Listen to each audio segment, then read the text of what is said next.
All right, that's enough of that. That's enough of that. Okay. So be a little patient with me. I'm just starting. Yeah, this is I just couldn't resist, you know. I just couldn't resist popping up a stream so I could talk about our good friend Richard Masucci, who he just can't help himself, brother. This brother just can't help himself. I just want to make something clear real quick. This isn't me transitioning into becoming a full-time streamer. I am a video guy who might occasionally stream in the future. Don't expect any Call of Duty or Fortnite or Marvel Rivals streams from me in the future. So I couldn't resist because it almost feels like bait what Rich has been doing, what Rich has been up to. 3 streams monetizing the tragedy that was the Cotton 4K murder of Charlie Kirk. And of course, well, there's been a lot of people who've just been basically just dancing on Charlie's grave, which, you know, personally for me, it's like, I don't know, whatever. People say wild shit on the net regardless. So, I don't know. Those people are kind of getting canceled now. Cancel culture, the pendulum has swung on that really hard. People are getting fired. Jimmy Kimmel got fired. Like the highest levels are being affected by cancel culture at astounding rates. It's kind of crazy to see. So I wasn't expecting Rich to have that much decorum from Charlie about Charlie's murder. What I wasn't expecting was basically for him to become almost like a dissident right, but still progressive conspiracy theorist when it came to Charlie's death. You know, blaming Israel on it, putting it on Mossad, using Candace Owens as his major source. This is his go-to girl. This is the person who he's getting this info from, whose info he's going to trust is Candace Owens. Now, I'm not saying that any criticism about Israel is just, you know, it's a no-go. There's plenty of stuff, especially today, that you can say negative about Israel. I will say that just saying that Israel is going to Charlie Kirk in front of everybody when they're already so heated. Like, everybody is so hot about Israel all across the political spectrum, and they're going to just snipe their top guy just because he's like saying, you know what, maybe they're blowing up a few too many babies in Gaza. Maybe just a few too many orphanages are getting lit up. Like, it's ridiculous. And the idea that they wouldn't go after somebody like Candace Owens or Nick Fuentes, who say this shit all of the time, right? It's just, it's silly, right? But just, I mean, I guess you have to say he kind of is just mocking Charlie's widow to an extent. He's just saying that she's not crying enough. She's not being sad enough. She didn't like bring out some fucking tissue and we're peppering her eyes and shit. Just wailing, just tears just coming down her face like she's a fucking anime character or whatever. And he just thinks that she's just using it to grift. Charlie's widow is using his death to grift and just take Turning Point USA to the next level. Because obviously that's what's going to help TPU going forward. Not Charlie Kirk getting even more popular, maybe finally getting into mainstream politics instead of being a prominent commentator. No, what Turning Point USA really needs is for their top guy to just get murked in front of everybody and for his far less charismatic wife to take over. That's what she needs. That's what Israel wants. It all makes perfect sense because Candace Owens told us. But more to the point, it's just that everybody else is basically taking their turn, whipping Rich's ass. And I had to have mine because there's going to be another Rich video in the future. Because obviously, like, look at this content that he's giving me, bro. This is like multiple chapters of a future documentary a few months from now. But I have to address this like right now as it is. Because otherwise, you know, I don't know, everybody else is getting their turn. The Casino got their turn. King Sly got his turn. People who don't even pay attention to Rich, and this is what Rich doesn't understand. And we're going to start getting into some of these clips, but I want to make this. Rich doesn't understand what he's inviting by, he doesn't understand what he's inviting by taking this angle and just getting deeper into politics in general.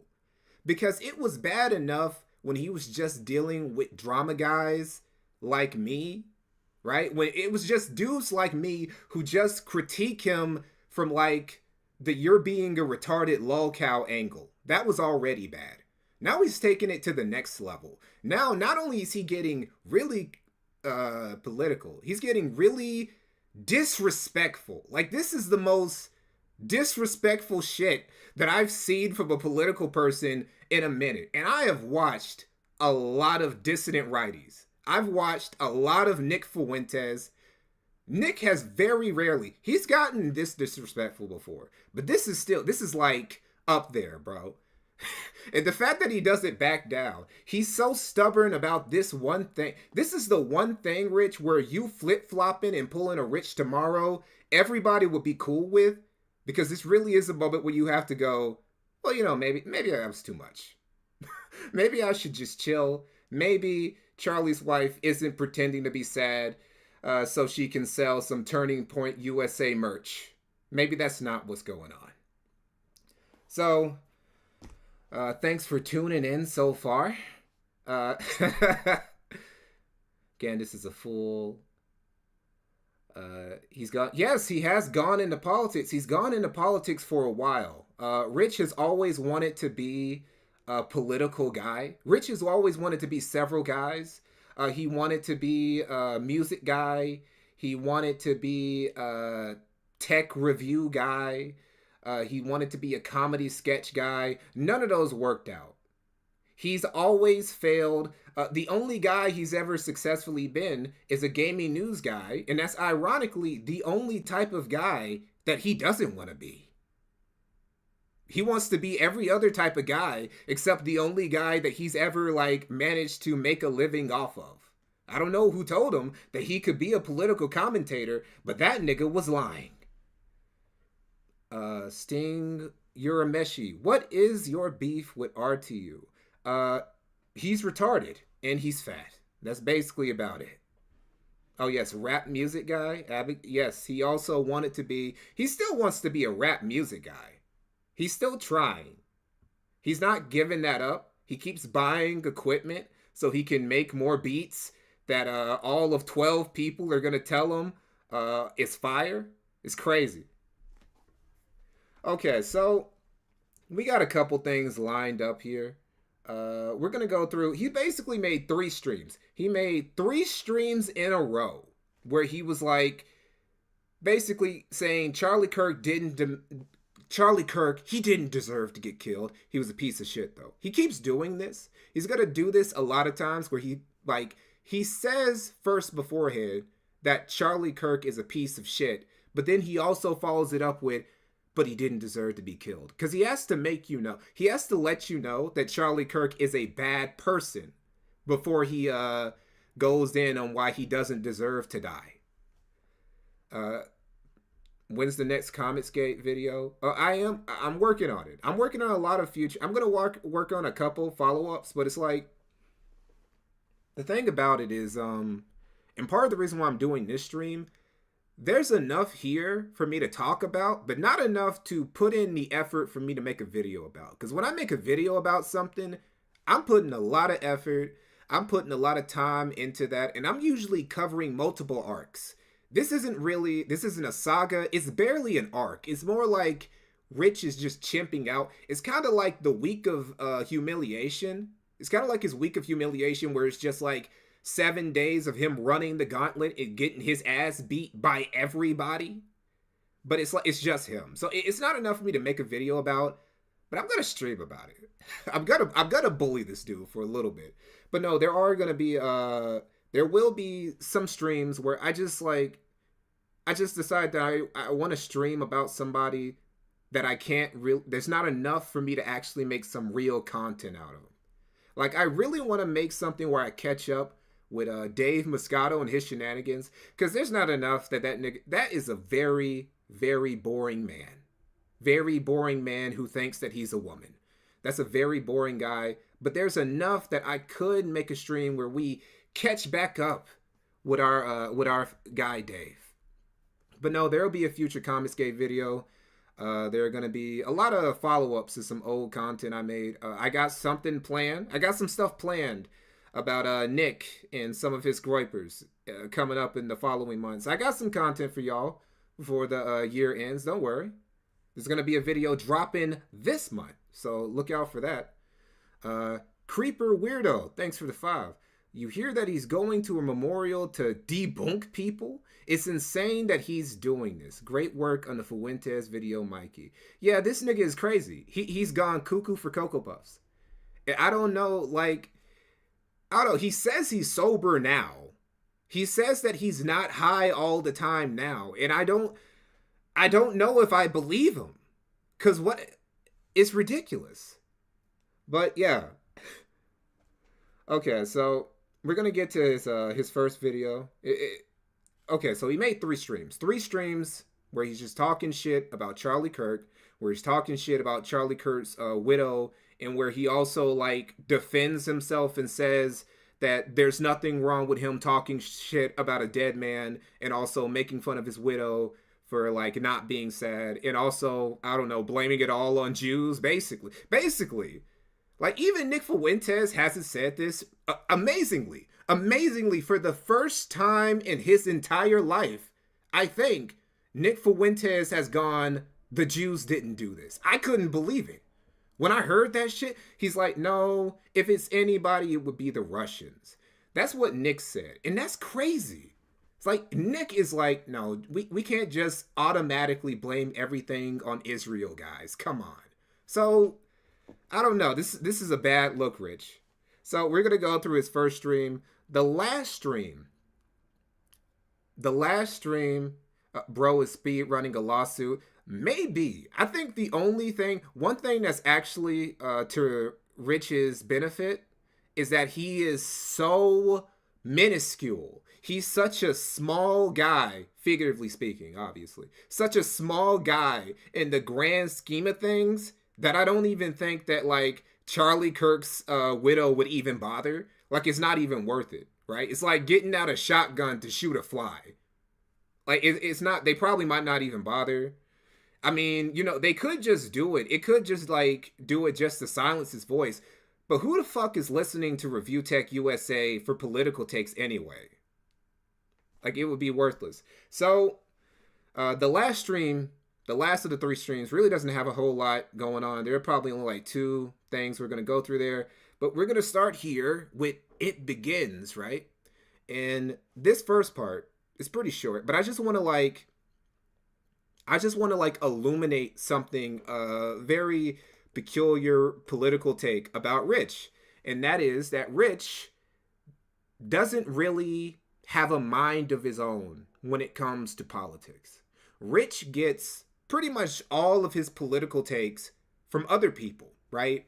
He gets them from other leftists, other progressives, other talking head pundits. He gets them from pundits in the news. He gets them from E-celebs. He gets them from, like, actual dissident right conspiracy theorist crazy bitches like Candace Owens, right? He just takes whatever political opinion is given to him and he regurgitates it if it sounds like somewhat good to him. Basically the same thing he did with the gaming news. That's how, like, he navigates politics. So again, it doesn't make sense to come to ReviewTechUSA for politics because it's not even like it's not even his opinion really. It's the opinion of somebody who's probably smarter than him, probably more well-read than him, probably more adroit when it comes to, like, speaking on like, when we get to the part about Candace Owens, I'm probably going to skim through it. Because honestly, it's just a low-quality version of what you could get by just watching the Candace Owens video. Why would you want to, like, watch this shit with this fat nigga right here in the corner? It makes no sense. So we're just going to get through it. Get to it. This is Rich getting his first opinion from Secular Talk. Everyone just keeps bringing it up. Yeah, I got bodied, dude. Bodied.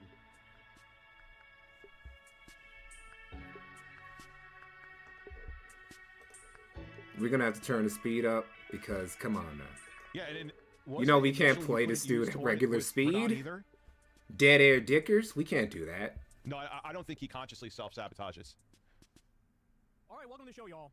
We have a very, very weird one for you today. You do not want to miss today's show. We're going to get to a lot of stuff. So in just a second, look, it's just true that the Charlie Kirk story is not adding up. I'm going to walk through it with you. We got contradictory information. Like, right away. Right away. It's just, there's this response on the left. And, you know, I try not to get too deep into politics because, you know, it's not really my thing. Obviously, I got political beliefs. Everybody does. I really don't get into it. But in this case, it's just, I feel all of these I understand why people like Tucker and Candace Owens are immediately going, it's Israel. Like, that's what they do, right? They both, especially Candace, are pretty much convinced that Israel is responsible for like 99% of the current evils in the world. Now, I don't believe that. I believe it's more like maybe 20-30%. Nowhere near 90%. Like, come on, let's be reasonable here. But just the idea. The thing about these leftists, though, who are saying it's not adding up, there's a conspiracy here, is because we have a clear-cut example of a leftist murking a prominent conservative. Prominent moderate conservative. Like, they keep trying to paint Charlie as like a Nazi or a racist or a fascist. Like, look, Charlie is like basically politically to the left of every pre-Obama Republican ever. Like, Obama, before he became president, is probably further to the right than Charlie Kirk was. So, like, if he's a racist or a fascist or whatever, pretty much everyone who isn't like a progressive is that or that adjacent. But the reason why all these leftists are saying there's a conspiracy here is that they can't just like look at it and say, okay, a dude on our side, he went crazy. He took the life of a dude who was pretty moderate right because he just went nuts, and he was on Reddit too much. Literally, this guy was a Reddit kid. He had a trans GF. Like, you couldn't pick a worse stereotype. He had, what did he say? Eat this fascist etched on the like, dude. Like, the ultimate stereotype. Something that you would see, like, as a shit post on Poll or something. So they have to like make this a conspiracy. It has to be deeper than it is, because the surface level story is just, well, some crazy leftist, he got too lost in the sauce and he ended up like killing a dude who literally did nothing except maybe talk a little bit of shit to left-leaning people in like broad daylight. Suki Satsuki 232, thanks for the 2. He's a groiper. Get over it. Also, a hell diver meme. I know it's a hell diver. I know it's a meme. But still, it's like, it's a very fitting meme. It's the type of thing that, like, it aligns perfectly with what the dude actually believed. I think it's maybe it's just a coincidence. But also, there's no such thing as a coincidence, you know. Yes, ill Reddit. Reddit has like, this is the irony, right? Is that, you know that the Kiwi Farms is always like painted as this evil website that's like radicalized people and is responsible for people's death. Reddit has like 20 to 50 times the body count of Kiwi Farms. There's maybe one suicide that's maybe connected to Kiwi Farms. And like, if you ask Josh Moon, he's not even convinced that that's real. So, I don't know. For some reason, Reddit gets to exist, but everybody keeps trying to take down the Kiwi Farms. So yeah, you got all these and of course, Rich just eats it up because, you know, he also doesn't want to admit that, yeah, I'm not even saying that all leftists believe this. I'm just saying to not be able to admit that some of those niggas were taking punch Nazis very seriously and maybe took it further than that. I don't know, that's silly. We got stuff all over the map. We got things that make zero sense. And so it'll be a very deep dive, and you might walk away from this first segment here more confused than you are satisfied. I have been confused since January 2025. Well, no. I wonder why that might be. When are you not confused, Rich? When have you not I feel like you've been confused since February of 2024, when you started the spiral that destroyed your YouTube career.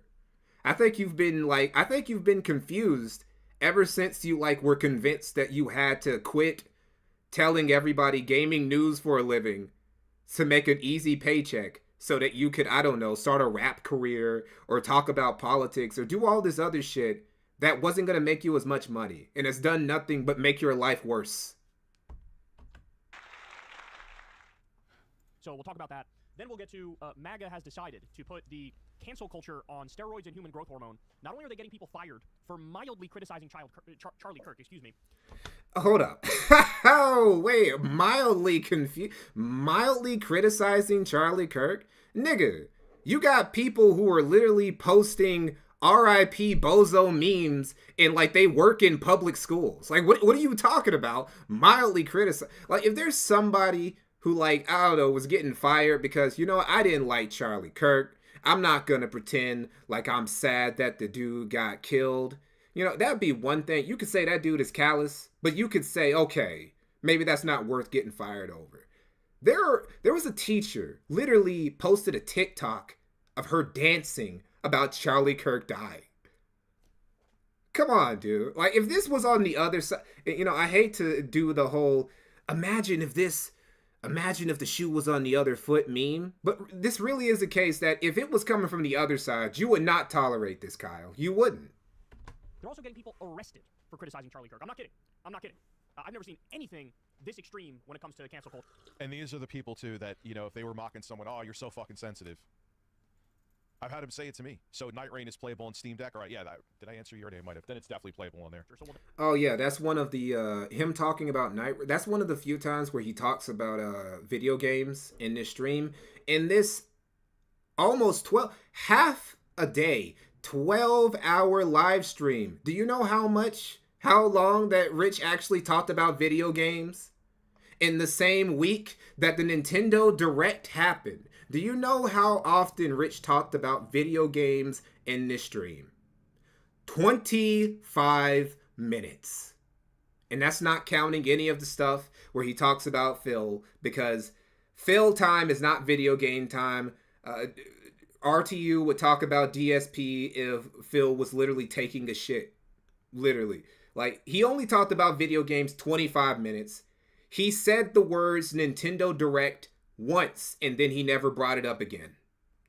And he wonders why his career is dropping the way it is. Like, dude, why would you talk about Charlie Kirk's murder and make fun of his widow rather than just talk about Nintendo raising the prices of all their video games like everybody else did? Everybody else is getting this easy Nintendo money, right? Everybody is just like talking about their opinions of the Direct, talk about the games, talk about Nintendo just fucking trying to get as much shekels as they can out of everybody now. And you, an infamous Nintendo detractor. You've been detracting Nintendo for years, and you were making an easy paycheck out of it. For once in your life, you decided to not bring up Nintendo.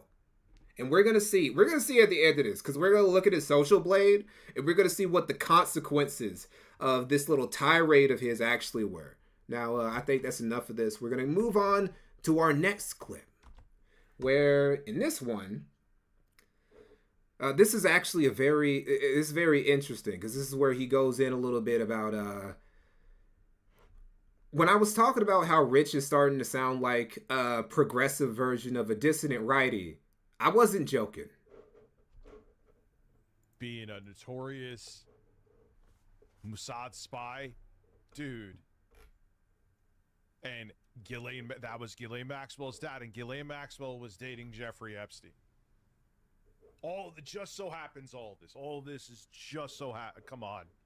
This goes on, and they go on to say that Israel was caught putting spying devices on Trump's vehicles, and that Trump is actually afraid of Israel too. That's what this piece goes on to say. All right, then we have this. This came from the New York Post. Said Charlie Kirk and Rabbi Powell talked for hours before his death. Quote, he was in a combative mood. So people are interpreting this different ways. Some people are saying, well, look, obviously he was still a very close ally. Answer your notifications, bro. That's rude. Answer your DMs too. Of Israel, because this guy is literally an Israeli rabbi, and this guy was literally teaching him, here's how you respond to pro-Palestine people. Here's what you say to defend Israel effectively. So that's what some people are saying. Other people are looking at this and they're saying, okay, this is the state of Israel dispersing a rabbi to try to get Charlie Kirk to fall in line, and Charlie Kirk was combative with them. Thank you, Doug. Basically meaning like he wasn't buying the BS and he wasn't going to parrot all the talking points they wanted him to parrot. Like almost like a last warning type thing. Like, hey, you're going to repeat. The FBI. Israeli government's a worldwide mafia.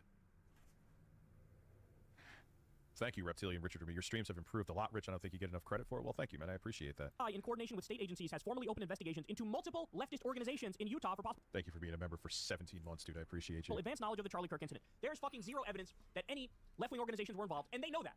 They're lying. They know they're lying. They just want to take down any and all left-wing organizations. Oh, something about his members goal real quick. You see this, right? Members goal, 158. He will hit this goal. To Rich's credit, he will hit this goal. But only after streaming for literally half a day, and he only breaks the goal by like 11 or 15 members. So I guess mission accomplished. He finally figured out the meta. You just gotta literally stream all day. You just gotta stream until the sun goes down, and you can finally make your members. He can't stream at a godly hour and make money off his streams. Not enough people are interested. Klein talked about this. They're going to do the thing they wanted to do anyway. That's what this is. Right in front of our eyes. Yes, it was like their Reichstag fire. That's what it is. And so here they are, and they're acting on it. All right. We have this psychopath, Stephen Miller. Here he is. And let me tell you something I'm not sharing with anybody, but the last message that Charlie Kirk gave to me before he joined his creator in heaven was he said that we have to dismantle and take on the radical left organizations in this country that are... Here we go. All right. Now, I just want a little aside. That didn't happen. Stephen Miller is making this up. Like, okay, the last conversation I had with Charlie Kirk just happened to be literally the thing that I want to do anyway. Charlie said, hey, Steven, you know that thing you've been wanting to do ever since Trump got in office? You should do it super fucking hard, bro.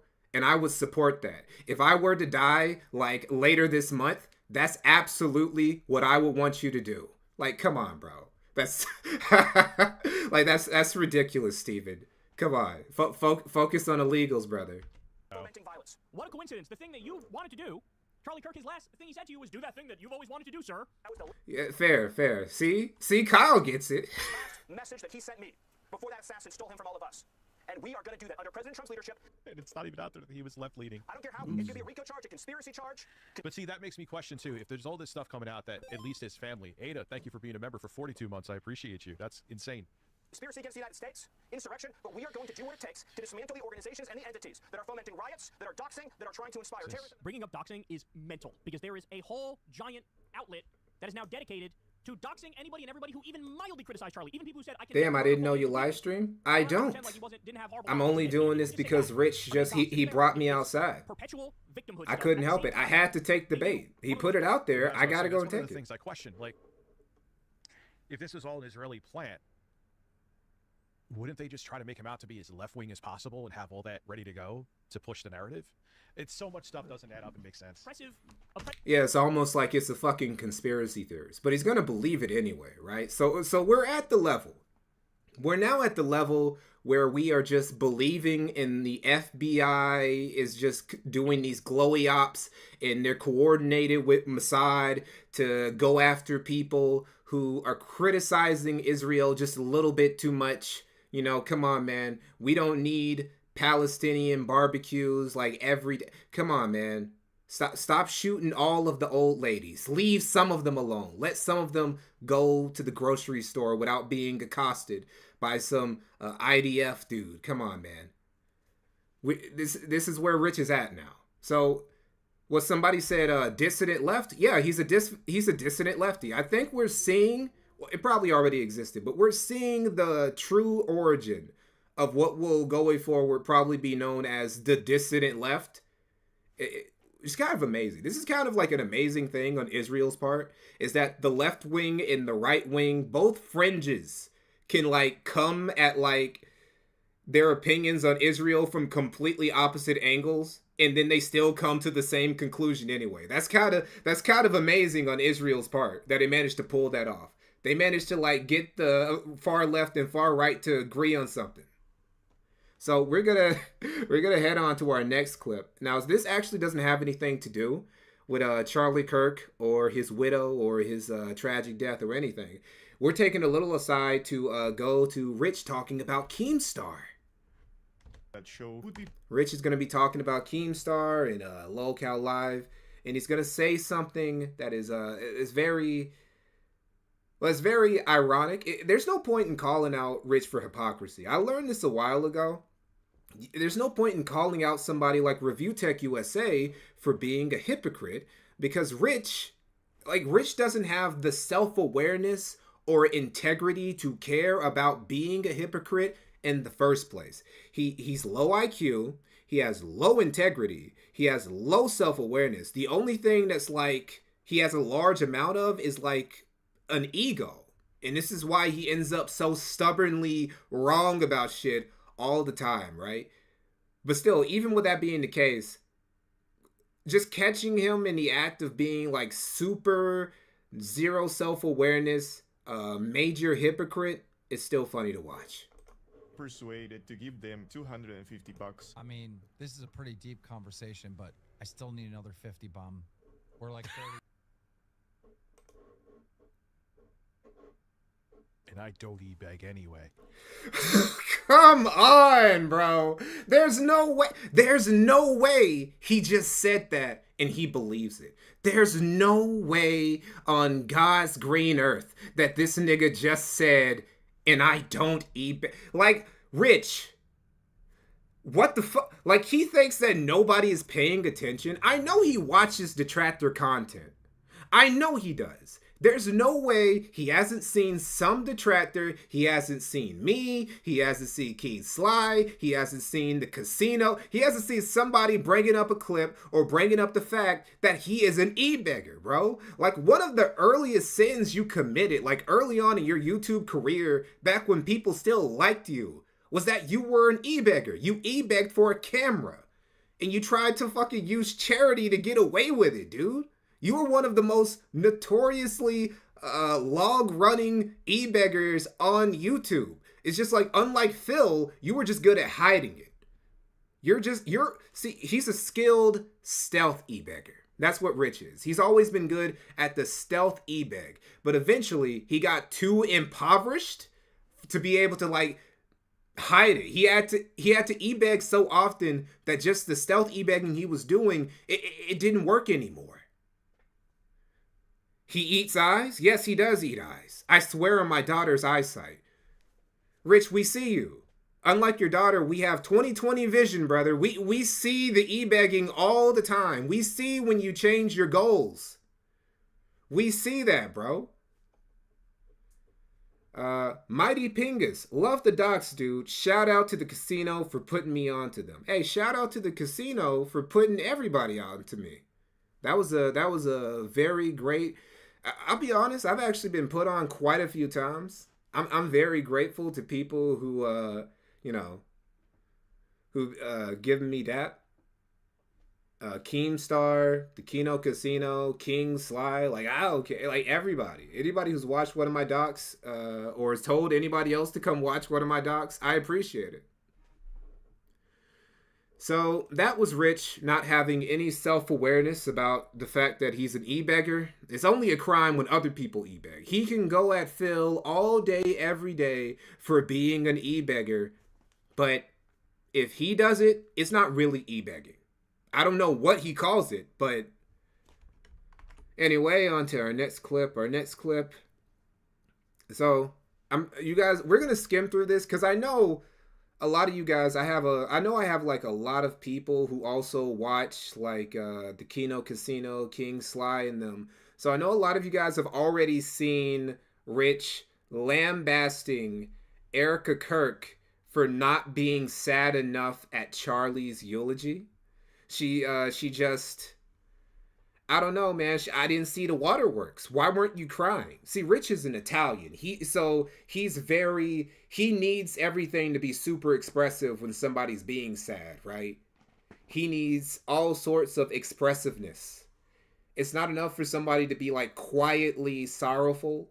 It's not enough that this woman, who's obviously distraught, it is obviously going through a lot, and she's tried to be strong just by coming up here and giving this eulogy so soon after her.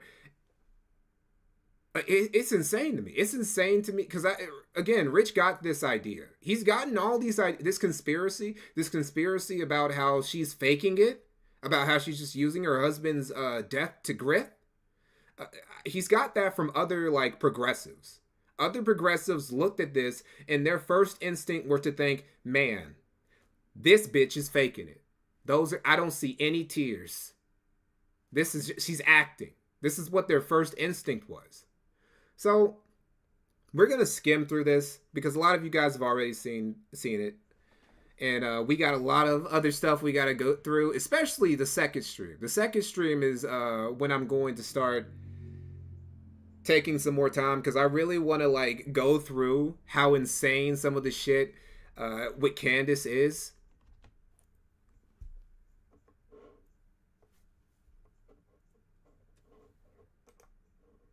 I should have put all these streams on like 1.5 stream from the very beginning. Even then, the dead air is still insane because he can't do multiple things at once. He can't read the chat and like do shit with the stream and commentate on things. He's already slow as it is. He's not quick on his feet at all. He can't give quick commentary. He can't multitask.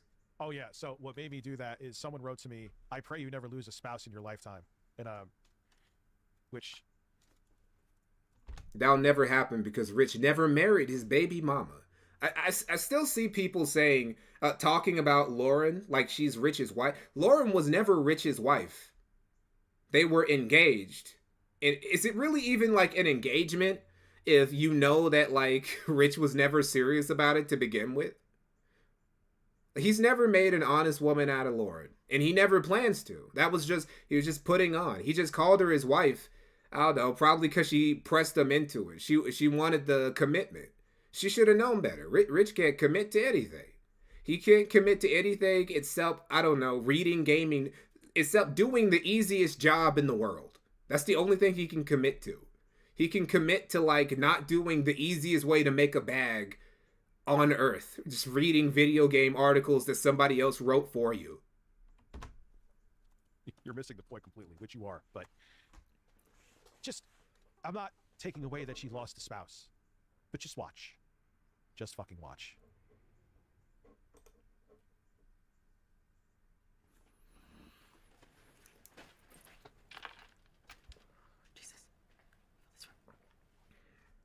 Already. Will the stream stay up after it ends? If I don't want to flood the channel with streams. Pundit that I actually liked, and their spouse came out and did that, I would be like, "Oh, give me a fucking break." No, you would. Okay, before we get to the about the stream, I don't plan on flooding this channel with streams. I'll probably make a separate streaming channel. Maybe I don't know. Maybe I'll make like a kick channel or whatever, and I'll just like redirect people to that in like a future stream or whatever. But no, I'm not gonna like flood you guys with stream. Maybe I might just like, I don't know, take this down and like re-upload it somewhere else. I don't know. But then again, I kind of want to save the chat because you guys are funny. So I don't know. We'll figure it out. We'll figure it out. Just because it's Charlie Kirk, that is a weird thing to do. You are doing a pre-set up thing, and it doesn't seem like she was actually naturally brought to the point, like she's thinking about him and choked up. I'm sorry. I've seen a good portion of this already. It seems contrived and not real. What is he basing this on? Like, that was something that was confusing me, and also the other progressives who were saying that she was like faking this. Is I'm like, what are you guys how many eulogies do you guys go to? How often do you guys see somebody who's like grieved about a recently passed loved one talking about them? Because I'll be honest, I'm actually pretty familiar with it myself. As some of you guys may know, I am a nigga. My family has had a lot of health problems. We've had a lot of people, like in the last 2-3 years, I've had a lot of people pass away, not even necessarily through like violence or anything, but just through like health complications. And a lot of times it wasn't through like any serious disease, but just, poor diet, bad habits that I won't speak of. But, I've been to a couple funerals and I've seen daughters, sons, ex-husbands and wives, grandchildren give eulogies, and some of them choked up, some of them cried, but some of them were very much like Erica is right here, where they were like reading off of something, because it's hard to go up to like right next to where like the casket where your dead one is after like they just died, their memory is still fresh in your mind or whatever, and just like speak off the cuff about them. You would like break down, or like you'd be like a deer in the headlights. You wouldn't even know what to think next because like so many emotions flooding. So yeah, she seems stiff because she had to practice this, because otherwise she would just be on stream wailing like a baby. And even though that is what people would understand, since she just saw her husband get murked in 4K. Like, she was literally right there. She was only a few feet away from her. She saw it. Yeah, she looked stiff. She had to practice this, bro. Her wailing would be a bad look for Charlie's company that she built, that he cared about a lot, that she wants to help grow, just like with everything else he left her. But Rich doesn't get this because, he's never been, I don't know. He's actually very lucky that nobody close to him has died yet. All of his children are still alive. His baby mama is still alive. His aging parents are still alive. Although he did try and, I remember when his mother, she experienced health problems and she had to go to the hospital. He was very quick to bring that up literally right after Jay started alluding to him being the dude who had hacked into his bank account, he immediately brought up that his mother had to go to the hospital for health complications. So, like, this dude does grift and try and excuse, like, things that are happening in his life by using sick family members. He's did it with his daughter, too, when he was going to box the quartering.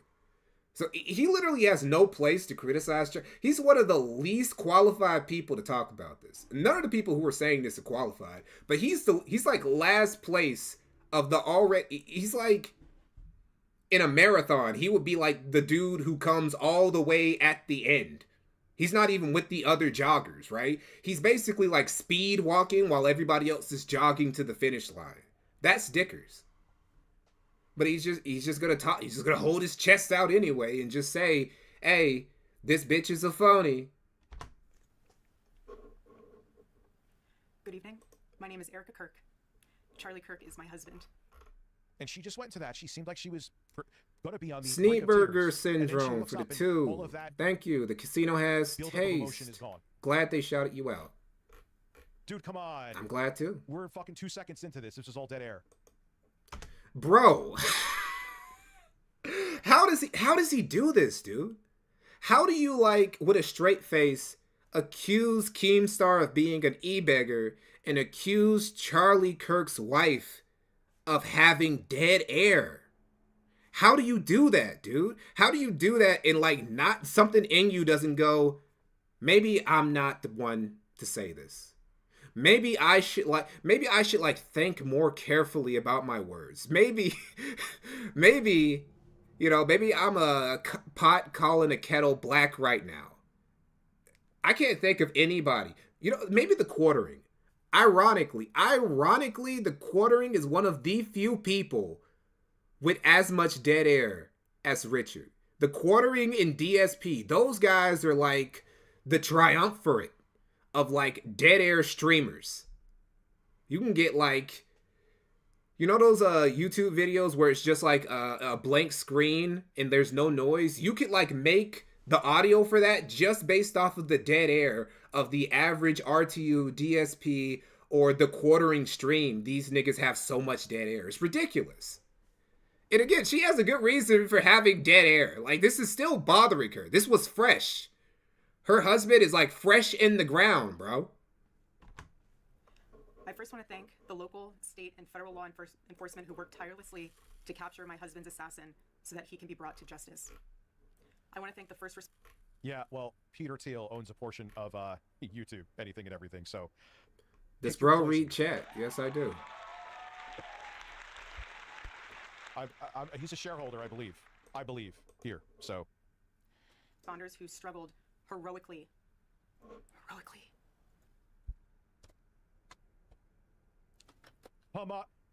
Why does that make you so mad? Why does that make him so upset? Doesn't make any sense. Dude, then there's the video. Yes, the video of her at the fucking casket. Where is that on Twitter? It's not normal. I'm not taking away from the fact that she lost her husband, and I'm not sympathizing with that. It is normal. I remember my uncle, he passed away just last year. I remember my aunt, she was there. She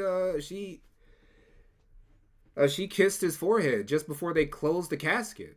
You know, some people, they do that. Palladium? For $5. Yo, my boy just put me onto your channel. I watched the Comicsgate video and all the RTU vids. Shit's tough, man. Thank you. Honestly, I don't want to make too much content about RT. Obviously, I can't stop because he won't stop giving it to me. Again, I can only make content about people who give it to me. And he gives me, like what he's doing right now. He's just serving up content to all his detractors. Just like Phil does. And like he does it, I don't know, I can't stop. Bro, this is easy. This is absolutely going in a future documentary. Dickers doesn't understand this because he has no experience losing someone. True. Everyone grieves differently. I cried when I saw my grandmother took her last breath, and I was stoic at the funeral and helped carry the casket. See, Rich doesn't have those. He couldn't even be used as a pallbearer. He couldn't. He's not strong enough. Don't let that big side, that little rotund size of him fool you, man. He does not have any sort of build. There's no muscle in that fat. This nigga is like barely 5'8", waddles around like a penguin. God, I wish he could have fought the quartering, dude. That would have been magnificent. As the fight gets close and it starts to dawn on Rich that he's fighting a nigga who's like 6'5", like NBA basketball player height. That's how tall the quartering is. Bro, he would have been just drumming Rich's head against against the ring's floor, dude. Shit would have been hilarious. But he chickened out. Oh, he's too lazy to go to a memorial service, probably. Will you ever make a video on iDubbbz? I don't know. I'm tempted. I won't say I'm not tempted, but also I'm not. I prefer to not repeat myself or repeat what others have said. I like to like make videos that like come at things from a new angle or say something different about someone. Like I'm just gonna go ahead and give a spoiler. I got like an Ethan Ralph Sector video in the works, but it's not gonna be what you think. It's coming. I got one in the works, but it's like I couldn't just make an Ethan Ralph video because I feel like there's so much. Well, now that I think about it, there actually isn't a full-length documentary about Ralph. I probably would be the first person to ever make a documentary about that. I might do that in the future, actually, now that I'm thinking about it. But no, I got a Sector video about Ethan Ralph that's Ethan Ralph related. He's heavily involved in the works. And it's because nobody's ever really talked about this facet of like Sector and Ralph lore. So I just feel like I have something to add there. Mikey cares about his craft. I really do. That's why there's so few channels, videos on this channel. I was actually had a video I was supposed to put out the 1st of this month, but I was literally at the editing process and I'm like, man, this shit is ass. And I just deleted it. It's just gone. Like, I have the script, right? I have the script and I have some of the clips I was going to use. But, you know, it's gone because I'm not going to give you guys shit, right? Even then, I only turned on this stream because Rich gave me so much content that I don't want to have to wait, like, a few months to put in, like, the next documentary I do about him, right? So, oh, goodness. What did I just do there? I pressed the wrong button. Sorry, I'm still new to OBS. It's not that complicated once you get the hang of it, but... Alright, so... Should we move on from this clip? No, we can go further. He says some other crazy shit. We're gonna fast forward through it, though. And his wife, and I understand because of what she's going through, no one else wants to say this. This seems like something you would see on JCS before the wife had them murdered. Wow! That's actually, this is what I was talking about when I said this is some of the most disrespectful shit. Like, it's rare for Nick Fuentes to get this grimy about somebody. Like, I can't remember the last time Nick said something that was this crazy. Like, I think this makes, like, Nick's, the Your Body, Our Choice, his little clip. This makes this look like nothing. That was just Nick just making an edgy joke compared to this. Like, bro, her husband just died. And she was like in the front row looking at it too. Like, how?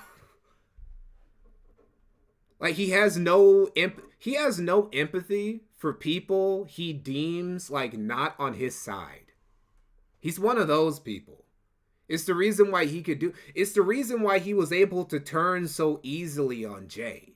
Once Jay was no longer his little minion, right? Once Jay was now like an enemy, he could say all this shit about how Jay's a piece of shit and Jay is trying to destroy my career and I'll pick his fucking, what did he say? He said like, he said something about I'll pick your career with your bones or something. He said crazy shit about Rich, right? About Jay, right? All that just to like be BFFs with him again because they really can't do anything without each other. They're both kind of worthless in that way. But no, it's like Rich doesn't have empathy for people he deems not on his side at all. She had nothing to do. I don't think she had anything to do with it. Everyone relaxed their anuses, but why would you keep saying all this then? I'm not saying she had anything to do with it, but she doesn't seem sincere. And now she's like, how can I monetize this? I said what I said. This is a dude who literally like monetized himself streaming about 9/11 on 9/11 and he didn't have his fucking shirt on. This is a dude who, like, all the evidence of this is gone now. I have to look up one of the several RTU archive channels that just like they just upload dozens of his videos every week. I'd have to look up one of their channels for this, but there are a ton of videos of him like taking some recent tragedy and monetizing it. Some kid getting set on fire, some puppy getting tortured, some kid killing his dad because he wouldn't let him keep playing Xbox or PlayStation. He has all sorts of videos like that. He loved monetizing tragedies. He doesn't give a fuck. I know I rewinded it. I can't get over how fucking fake that is. How does that... He's so performative too. Dude, I can't take it. I can't take it. I'm not going to shut my mouth about this. I want to thank the first responders who struggled heroically. She even did like that eye thing. Did you see that? You see what I mean when I said he's being he's like baiting people? Like, doesn't this feel like bait? Doesn't it feel like he's just going a little bit too hard? Doesn't it feel like that? Doesn't it feel like he's kind of like almost... Oh, wait, hold up. Is chat hidden? Oh, fuck. I had no idea, guys. You guys can't see the chat? Can I see the chat? Hold up. No, hold on. Sorry, consider me a boomer when it comes to... Oh, wait, hold up. Maybe chat isn't visible like this? When it's like from my perspective. I don't know. I'll figure it out later. This first stream, forgive me. First stream, mistakes being made. Let's see. I missed a donation. Who donated recently? Sup, Mikey. Love your videos. From Femtanga. Sup, Mikey. Love your videos. Let's hope this crash outs will be of videos. Also, just turn up the video you're listening to Can't Hear Rich and turn down your... All right. I'll do that.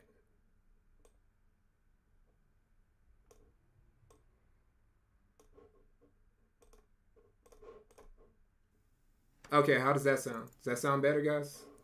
This is worse than I thought. Now that I'm like, don't be afraid to give feedback. It sounds fake listening to it. Like you needed to go to better acting classes. Let's see.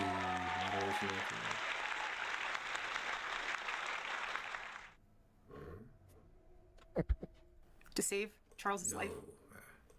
And the police who acted bravely. I didn't know. Wasn't she like a model beforehand? Oh, I got an echo now? Oh, fuck, no. Super chat. Path. Oh, no, not an echo.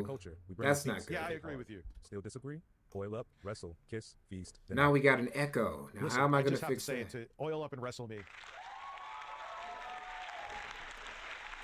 No, I agree with you. He should be alive. Here is the thing. Now we have an echo. Oh, no. And the stream was going surprisingly well, too. Ah, fuck. I guess I should have finagled a little bit more in OBS before starting the stream. Let's see. Let me mess around a little bit. Be patient with me. Hold on. Let me put on my guy, Sephiroth 7779. The GOAT. The GOAT of the Neat Ronin. While we try and figure this one out. All right, I'm gonna go here.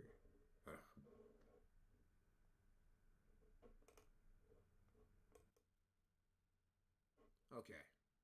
All right, is that better? Did that fix the echo?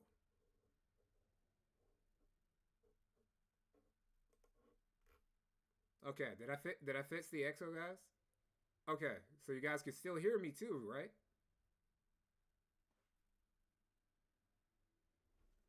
OBS sucks so bad, I literally only ever hear people complain about it. That is true. It does kind of suck. And but you know, it's kind of like what they say about programming languages, where they say the only languages people don't complain about are the only ones they don't Use. Oh, now I'm far away. Okay. Ah, Jesus.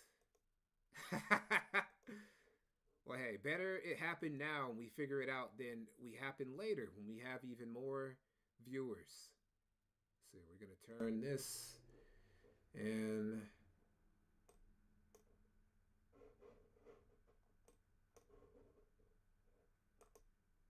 Ah.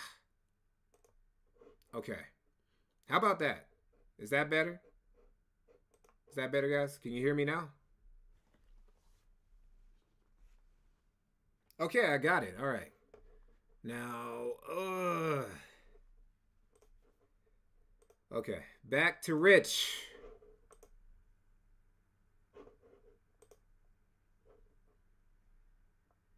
Being sincere right now. This is a play for his business to keep people watching this channel. $10 through Super Chat. I did not like anything that came out of Charlie Kirk's mouth. But if you're not upset about his unaliving, whether on the right or left, you are part of the problem. Sorry, not sorry. Like, this shit's insane, ones. This is Twilight Zone. I feel like the Rowdy Piper, I think, was the wrestler. And I think, what is the movie called? They Live, where he puts the glasses on. You know, and then I go on Facebook. She just lost a husband. I know, and she should actually be emotional. Dude, imagine trying to dictate to a widow, a recent widow, how she should process her grief. Imagine saying that. He's so disrespectful. Like, Rich is so disrespectful to women, and this is something that nobody brings up, including me. Hey guys, do I still have the echo? Okay, nobody's complaining about it, so I'm gonna assume it's fine. Yeah, he's so disrespectful to women in like this weird way that I don't really talk about it because he doesn't get the opportunity to talk to women that often.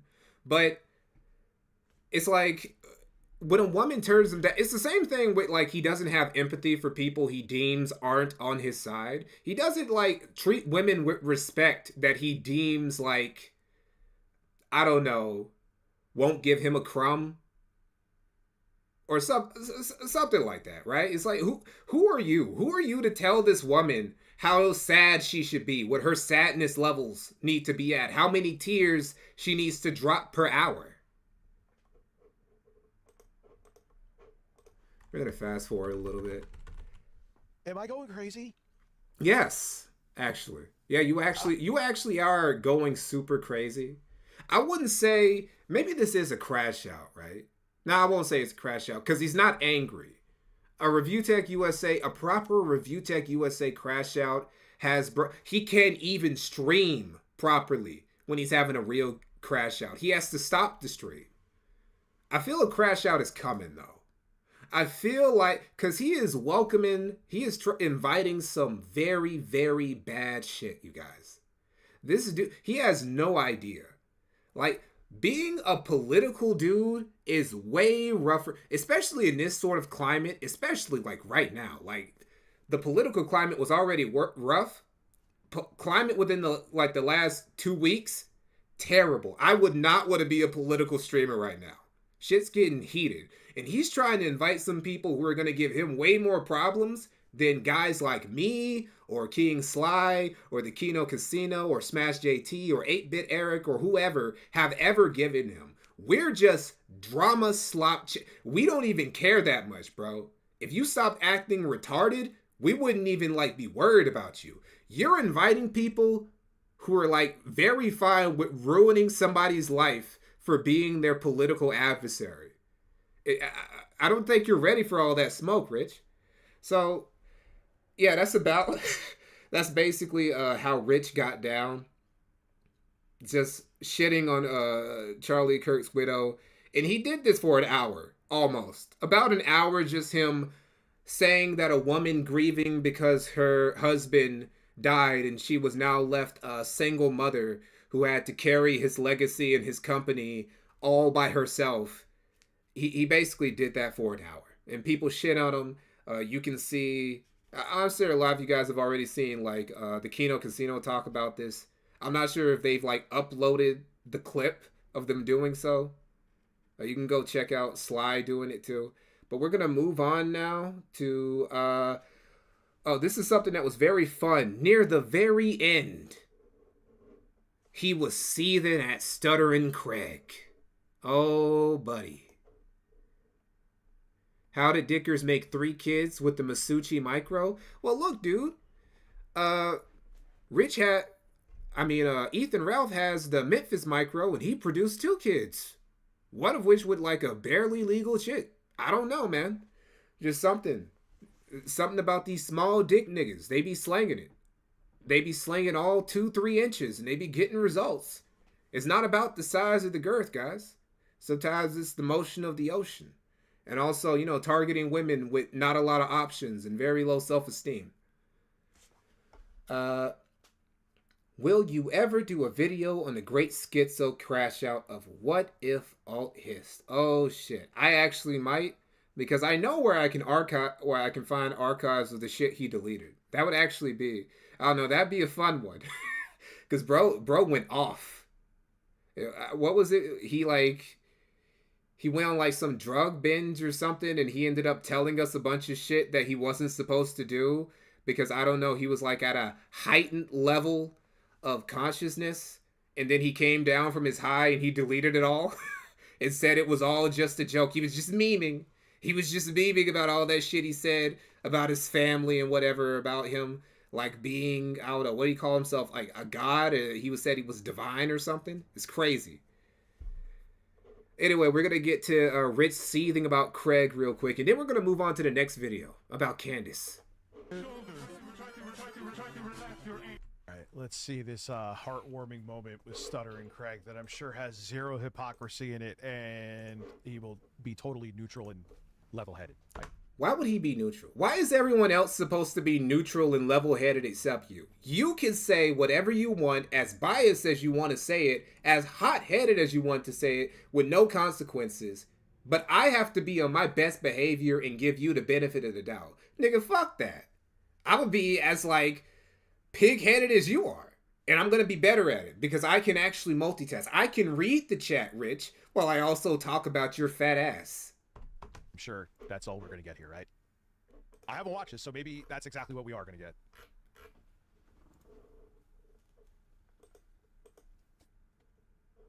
We're in a period of time where we're kind of on a battlefield of ideas going on. I would argue that at the moment, our side is winning that. And you can see this because someone came to a microphone fight with a gun. That means that the microphone is winning. What about all the political violence done to people on the other side of the fence?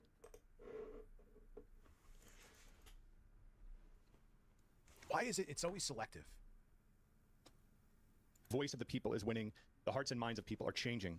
When you need to bring violence to something, that means you've lost the argument completely. You're now desperate. And I want so desperately to make sure, at least... This is why I loathe that he was shot and killed. Oh, that's the reason. That's the reason why he hates the fact that Charlie Kirk got that jugular pierced. He hates it because now he has to deal with all these conservatives talking about how crazy leftists might just murk you for having an opinion they don't like, and he has to hear about it. It's not that a man got killed in cold blood in front of everybody in a public setting where he was doing nothing but engaging in peaceful dialogue.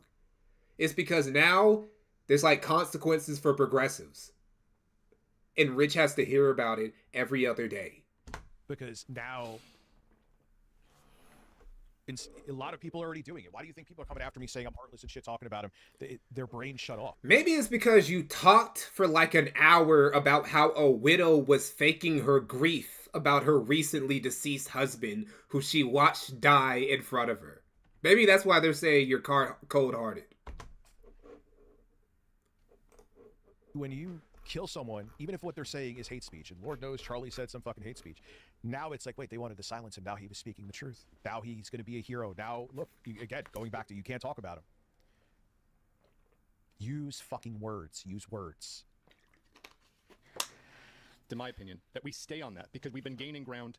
Ideas are winning, and ideas will always win over violence, in my opinion. No one should be black-pilled. No one should be black-pilled. Again, I will keep reminding you, someone took a gun to a microphone fight. That means the opposition, and I do agree with this, is desperate. No, that means that it was a mentally ill. First off, it ain't the opposition. The guy has a right-wing family. What opposition are you talking about? what is like, why do people keep doing that? People keep saying this dude came from a right-wing family, so that means he can't actually be from the left. Like, does that mean that, let's say I grew up in the most conservative middle America Christian fundamentalist household, I can never truly ever be a progressive? I can never like have any like leftist ideas? Like, is that not possible? Is it like he has no problem with saying, if somebody is trans, right? They have no problem saying, yeah, you can switch from gender to gender. Yeah, that's no problem. But you can't switch your like political ideology if you were born into an environment that had a certain political spectrum. If you're on the left, you're on the left forever. If you're on the right, you're on the right till you die. Sorry, bro, I don't make the rules except this one. So I can't just say that a progressive shot a moderate conservative for literally no reason. Yeah, the guy who killed him as a right-wing, apparently he wasn't right-wing himself, or he was a registered Republican or whatever and didn't vote. I don't fucking know. But this whole thing, he wasn't. Was this the day of? He is dumb. He eats eyes. Both of those are true. Why? You don't know the motivation. Why are you jumping the gun like this? Imagine, again, if it was someone who was a progressive commentator and I jumped the gun. They would be all of, how dare you, have no idea what the motivation was. You're going to say it was someone who was right-wing and you don't know. But them, it's like the guy's body's still warm and they're looking to use it as an excuse. To be fair, everybody would do that. Like, if this was a left-wing dude who got killed, I don't know, who's a good example of this? I want to say Destiny, but I'll be honest, I don't think enough people on the left would actually give a fuck about Destiny getting murdered by some dude in cold blood. I think Destiny has so much bad blood from like other leftists now that they like actually wouldn't care. Like, I'm sure H3 and Hassan would go like, ah, man, that's fucked up. But are their fans gonna like go to war over Destiny getting killed like all of the right has for Charlie Kirk? No, it's not gonna happen. I don't know. Let's say it's some popular leftist dude got murked by a right-wing super, like a dude who's like literally just a Nazi. He has a swastika etched into his chest and shit. You know, if that happened, I would expect fully for the left side of the American political spectrum to go like to war. And, you know, I couldn't be like mad at them for doing it because that's what the right is doing right now. And like, I can't blame them for doing it either. Because how can you not when like something like this happens? And it happens like so dramatically in front of everybody.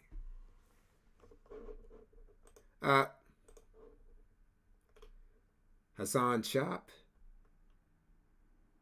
Or iDubbbz could have never been a progressive. Yeah, that's true. iDubbbz, by Rich's logic, iDubbbz could never have been a progressive. That nigga was literally like calling people double slurs. He came up with like a unique slur that called you two different types of slurs that offends two different demographics at once. And that dude is like a super leftist now. If someone shot AOC, why would I assume it was a lefty that did it? I mean, it wouldn't necessarily be a lefty, but everybody would assume that it was. It wouldn't be, I mean, you know. Oh no, what you're saying is, I'm sorry, I misread that. If someone shot AOC, why would I assume it was a lefty that did it? Well, there probably are a lot of lefties that probably do want to shoot AOC for not being left enough. iDubbbz is not even a progressive today. Honestly, I agree with that. I think that iDubbbz is really faking the funk on that.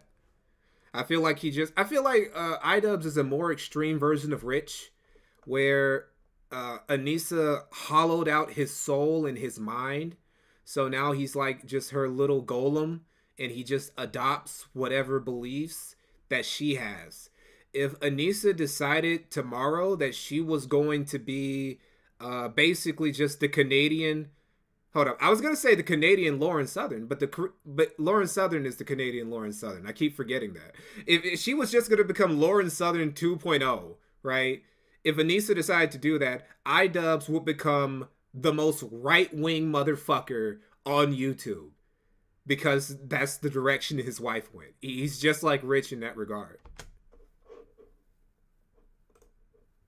And that is... Oh, yeah, he was. Was that confirmed? He was the Groiper? I'm just learning that now. What a weird name to have. Groiper sounds like Roper. I'm sorry. I thought it was a play on that, and that was what was meant. It was like saying, oh, I gooned to this person. Really? Is why it is, in my opinion, critical. That's kind of hilarious. That's kind of hilarious that after Nick has been like almost a decade trying to push his brand and push Groipers, and at the end of the day, you still got dudes like you still got mainstream dudes who only know him for like the gay catboy stuff, and you know, and even bottom feeders like Rich still think the Groipers are just like short for gooning. They just think that Groipers, oh, you mean like you groip a titty? You groip a dick? That's what they think Groiper is. That shit is hilarious. Holy shit. Nick's brand is fucked. Oh, hold up. I missed the super chat. Excuse me. The burned out fool. Rich should have used his words and told Grace to piss off instead of flexing his shitty shotgun on his futon. True, but like we've said, the only dog Rich has in him is a purebred bitch. He would never talk to Grace like that to her face. He wouldn't even say that to her if Ben wasn't around. It was a terrible name for a movement. Yes, it was. I don't know what Nick was thinking with that. Like, it probably wasn't his idea. It's probably somebody else's idea, and he just took it. He thought it was funny back when he was a teenager. And now he's in his late 20s and he's like, oh, fuck. I gotta live with this forever. These fuckers are gonna follow me forever. Everybody's gonna know that my followers are named Groipers. I'm associated with pedophiles. And everybody thinks I'm a glowy. And this is my reputation. And I burned all these bridges. And I'm trying to like... Nick was very graceful. Nick shocked me with how graceful he was after Charlie Kirk's death, right? And I think part of it was that he knew how much he was like on Charlie's ass, how much he antagonized him in Turning Point USA. So he knew that he had, like, right out of the gate, he had to go, no, guys, that was fucked up. And that's also why I think part of the reason why he's one of the few times where he's saying the Jews aren't responsible for something. Israel didn't kill Charlie Kirk. He can't do that, right? Like, he's the only dude on the right who's not allowed to say that Charlie got killed by Israel because of, like, his past with Charlie. And it sucks, right? Because he was gaining all this momentum, and he can't even, like, join the Israel killed Charlie brigade because of all the baggage he's got. Terrible, terrible. Also, recently Kanye was accused of grooming Dave Blunt's too. It's terrible. It's terrible for the Groipers tonight. Learn from this. What can we do now? Well, what we can do is see this. We can see that there is a... I know that you're doing this intentionally, but here's a wild way to start. Why don't you wait until you find out the facts and details about the shooter? Which, who knows in this era if anything about him is fucking true. But it sure seems like he definitely wasn't left-leaning. But man, they jumped right into that. Our ideas are winning. They need to silence us.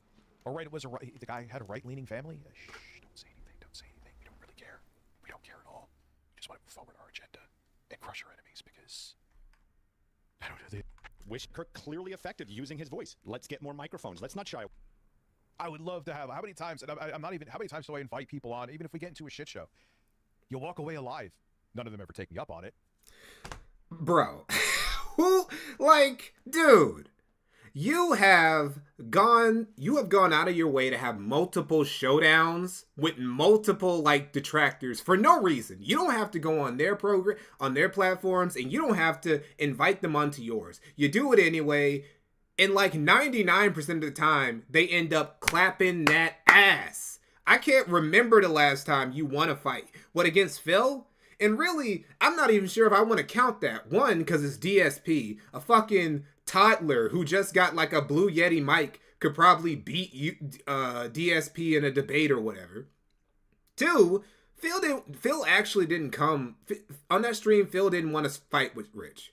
Phil thought that they were going to be on some Pinky in the Brain type shit to destroy the casino, right? And Rich is like, nah, I'm not going for it, Phil. I'm better than this. I'm better than associating with you, which he isn't. They're on the same level. Actually, they would have made the perfect tag team, right?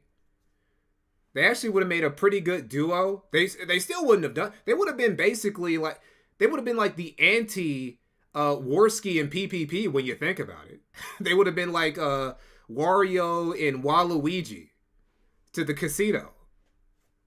So I don't know, but Rich, he basically blindsided Phil because Phil was surprised that Rich hated him that much. Phil thought that, maybe we can just like mend this bridge or whatever. And Rich just thought he was better than Phil. So I don't even count that as a W.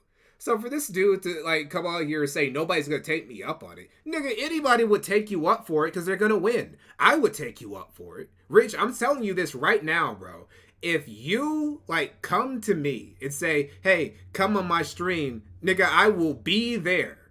We can talk about whatever you want to talk about.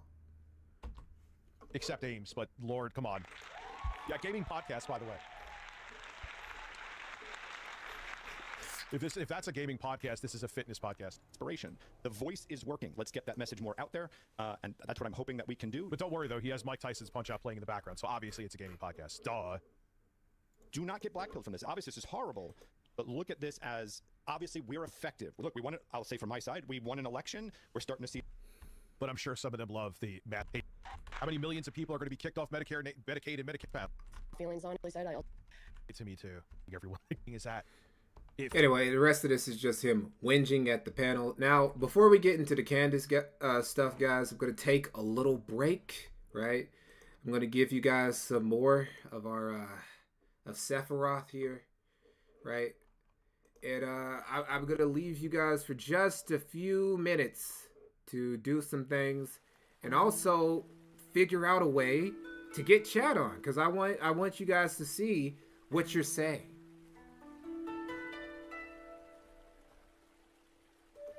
So just give me a minute.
All right, I'm back.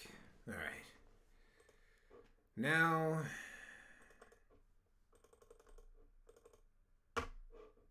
don't mind clicking.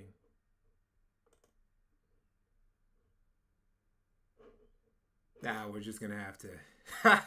That's just gonna be a problem we'll have to solve in the next stream. Anyway, on to the second stream, and this is where things get really juicy, right? Because, well, let's just play some audio real quick. Oh, we're gonna have some fun today. Are we, Rich? We gotta have fun. Listen, I know there are some people out there that want me to apologize for having opinion on a very bizarre eulogy, and to those people, go fuck yourself. What a way to start a stream. First thing he does when he comes on stream is tell us, hey, you who wanted me to apologize for talking shit on a grieving widow, go fuck yourself. Go eat a dick, nigga. Who do you think you are? I'll talk about as many husbandless bitches as I want to. You aren't the boss of me. Oh boy. Oh, Rich. So during this stream, and we're gonna get into the Candace stuff, but he does a lot of stuff leading up to it. I cut a lot. I mean, well, I didn't cut anything. I'm just, it's just a bunch. You guys can't see it. I just got a bunch of tabs open. I just like left things on where I wanted to start in the video. So hold on. Okay, so oh Jesus. Okay, so anyway, we're gonna get to this, and before we get to it though, because I skipped a lot of stuff. He talks about Becky a lot. Rich talks about three things consistently. He talks about Becky. He talks about Keemstar and Lolcow. He talks about Phil, and now he talks about politics. He talks about literally anything except for video games and tech. Do you know how long Rich talked about tech in this stream? He talked about tech for 20. No, he talked about video games and tech for 20 minutes. That's video games and tech, like together, right? He's talking about AMD shit. Totality of 20 minutes out of this 12-hour live streams back to back. This nigga talked about video games for a totality of not even an hour. In the Nintendo Direct, literally just easiest layup. This guy didn't even like make any, hold on, let's go to his channel real quick. So I can show you, hold on, no, that's the wrong place. Whoop. I'm supposed to just hit this. Okay. Now. Oh, he's already live. Stream slide? Nah. Not worth it. So, as you can see, 12 days, that was before the Nintendo Direct. This is after Nintendo Direct. First off, over a week without you putting out some gaming news slot video, there's no way these take that long to make, bro. If you can stream for 12 hours, you can make one or two of these videos a day. Like, come on. Two, you make this fucking video and you don't make a video about the Nintendo Direct? You don't make a thing about, like, the easiest thing to make video game content about? We click on it, right? And what is he talking about? Let me check with chat. Whoa. Am I missing something?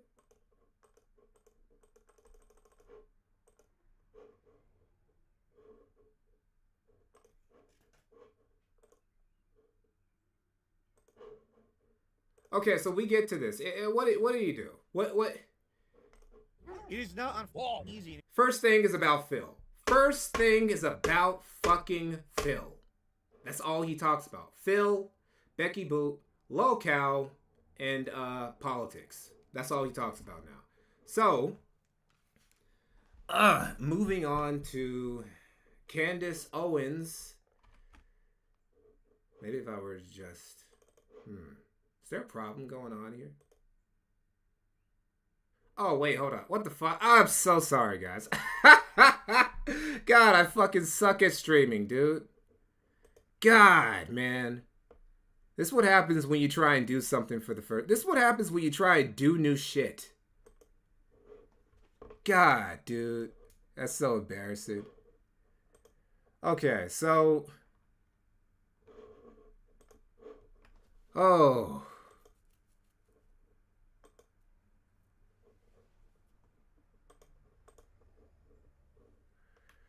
Okay. All right. How much of a disaster has this been? All right, and quite a few of you guys stuck around too.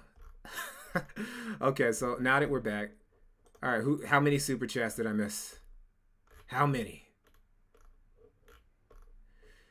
Be real. Neon Legend, be real. Are y'all weebs? Simple question depending on the answer. I'll let y'all discuss that amongst yourselves. Another one by Neon Legend having a Zoro pick. Very dope. And also, it's pre-time skip Zoro. The best Zoro. Back when he still knew how to smile. Okay, so. Back to... Alright, now back to the stream. So he doesn't talk about video games, just talks about politics. And in this stream, he's going to like just take everything Candace Owens says completely at face value. Like every conspiracy. This queen, we'll talk about it when we get there. But first, he says some more stuff about Charlie Kirk's widow. At around, is this it? No, hold on. What is this? Oh, wow. I'm all over the place. I didn't organize these correctly.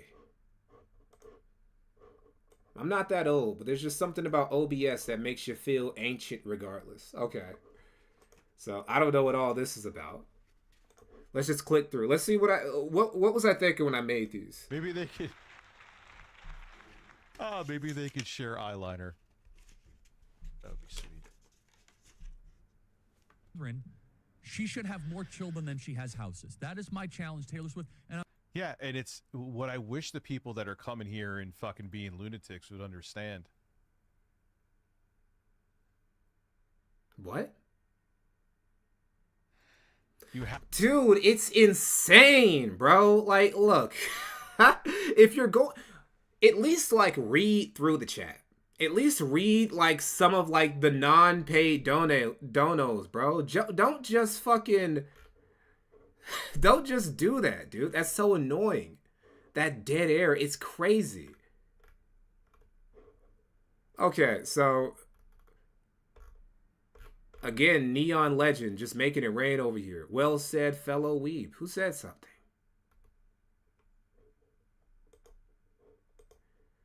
Okay. But yeah, the dead air is insane. Like, I couldn't listen to this dude if it wasn't on, like, higher speed. I had to go down the hate vortex speed by, wait a second, Orange Yoshi. Oh, I remember that. That's what I was doing with this. You had to go down the hate vortex speed by, wait a second, Orange Yoshi. Unsubbed last week because you were being so insufferable with these political streams. I had to get out before going down the hate vortex made by liberals to dismiss nuanced discussions. You're saying that what I'm talking about here is not nuanced. Dude. Like, again, it's like... You can't really bring up self-awareness or hypocrisy with Rich because he can't even conceptualize. Like, it's like he's not even, like, fully sentient. He's like... He's got, like... half sentience. He's just sentient enough to be able to like remember something, but not sentient enough to like act on something and like hold himself to any sort of standard. He never thinks he's being a hypocrite because he can never like think back that far.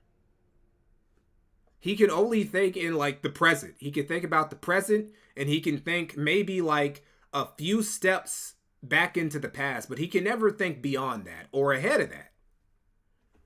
So he has this chatter, right? He's just saying, hey, bro, all this shit you're saying where you're just like making this conspiracy theory about Israel, and how you're also just saying that Charlie Kirk's widow was just like faking her tears or whatever. I don't know, man. That's kind of fucked up. I think you're like going off the deep end with this political shit. And Rich is like, nah, I'm being nuanced.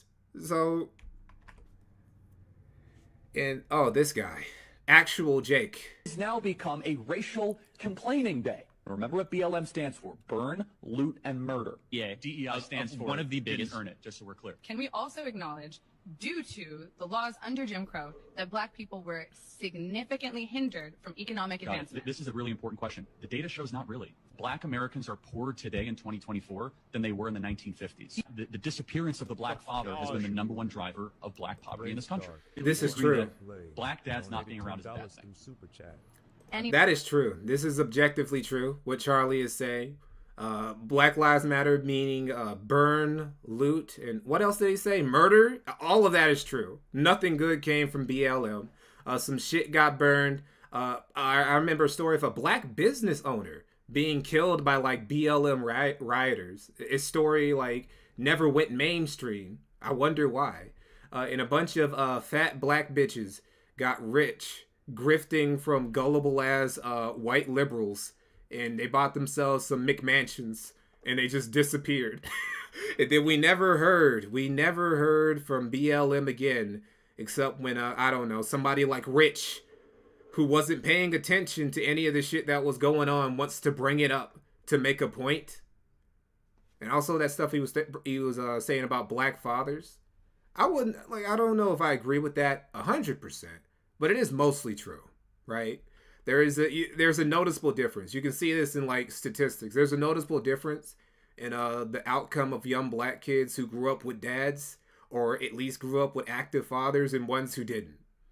If you black, you grow up in like out of a rough neighborhood with a single mom, I won't say it's over for you, but you're gonna have a rough time as opposed to somebody grows up middle class in a 2-parent household, like substantially so. Oh, you can also see, I don't know if I showed it in the last thing because, you know, they had that little fire warning or whatever last time, but I have disliked this video.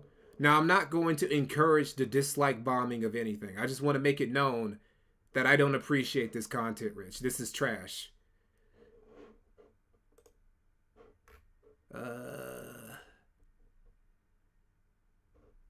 Again. Neon Legend to dead air. Wow, I really wish I could figure out how to put...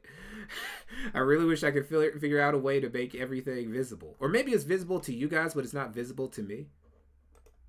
I'm going to figure this out. Hold on. I'm going to figure it out.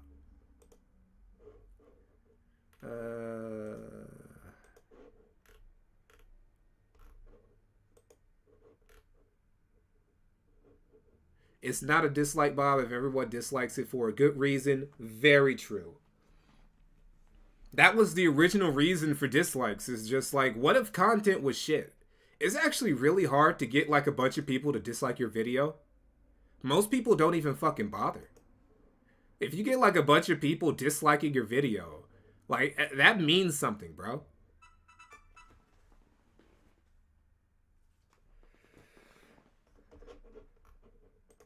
That means that you are doing something wrong. All right, so back to the stream. Anyone's father not being what around. I like to believe in. I feel like a lot of Americans just get peer pressured. Hold up. Give me a second, guys.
All right, sorry. All right. Non-emergency, just a little distraction. Okay, so now... To believing everything these extreme right-wing and left-wing say modern-day Hitlers. Yep. Organized religion, whether it be Islam, Christianity, pick one. I hate them all. Oh, Jesus. Mr. Edgy atheist over here. Mr. We Fedora. elected a black president. So obviously racism's completely gone, right? Well, it didn't help, did it? Like, I remember, things have gotten exceptionally more tense since the Obama administration, and I'm not sure why. Because it's not like things have gotten, like, exceptionally worse in any sort of way. For real, for real.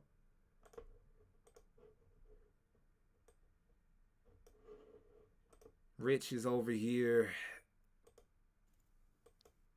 with the... Is there anything else? Is there any other reason to stay on this clip? Because that was basically it. Yeah, I just wanted to include that Fedora comment, so we all knew that Rich, he doesn't care for the church, guys. He doesn't care for the church.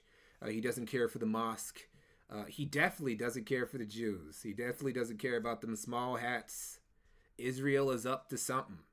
For once, I never would have imagined we'd be in a scenario where ReviewTechUSA was thinking, man, those small hats are up to something. And Nick Fuentes wasn't. What a what a twist. What a twist. So, I mean, just the title of this alone, Candace Owens just exposed Israel's lies surrounding the death of... That's crazy. I never would have thought of that to be a title in a ReviewTechUSA stream. What times are we living in, bro?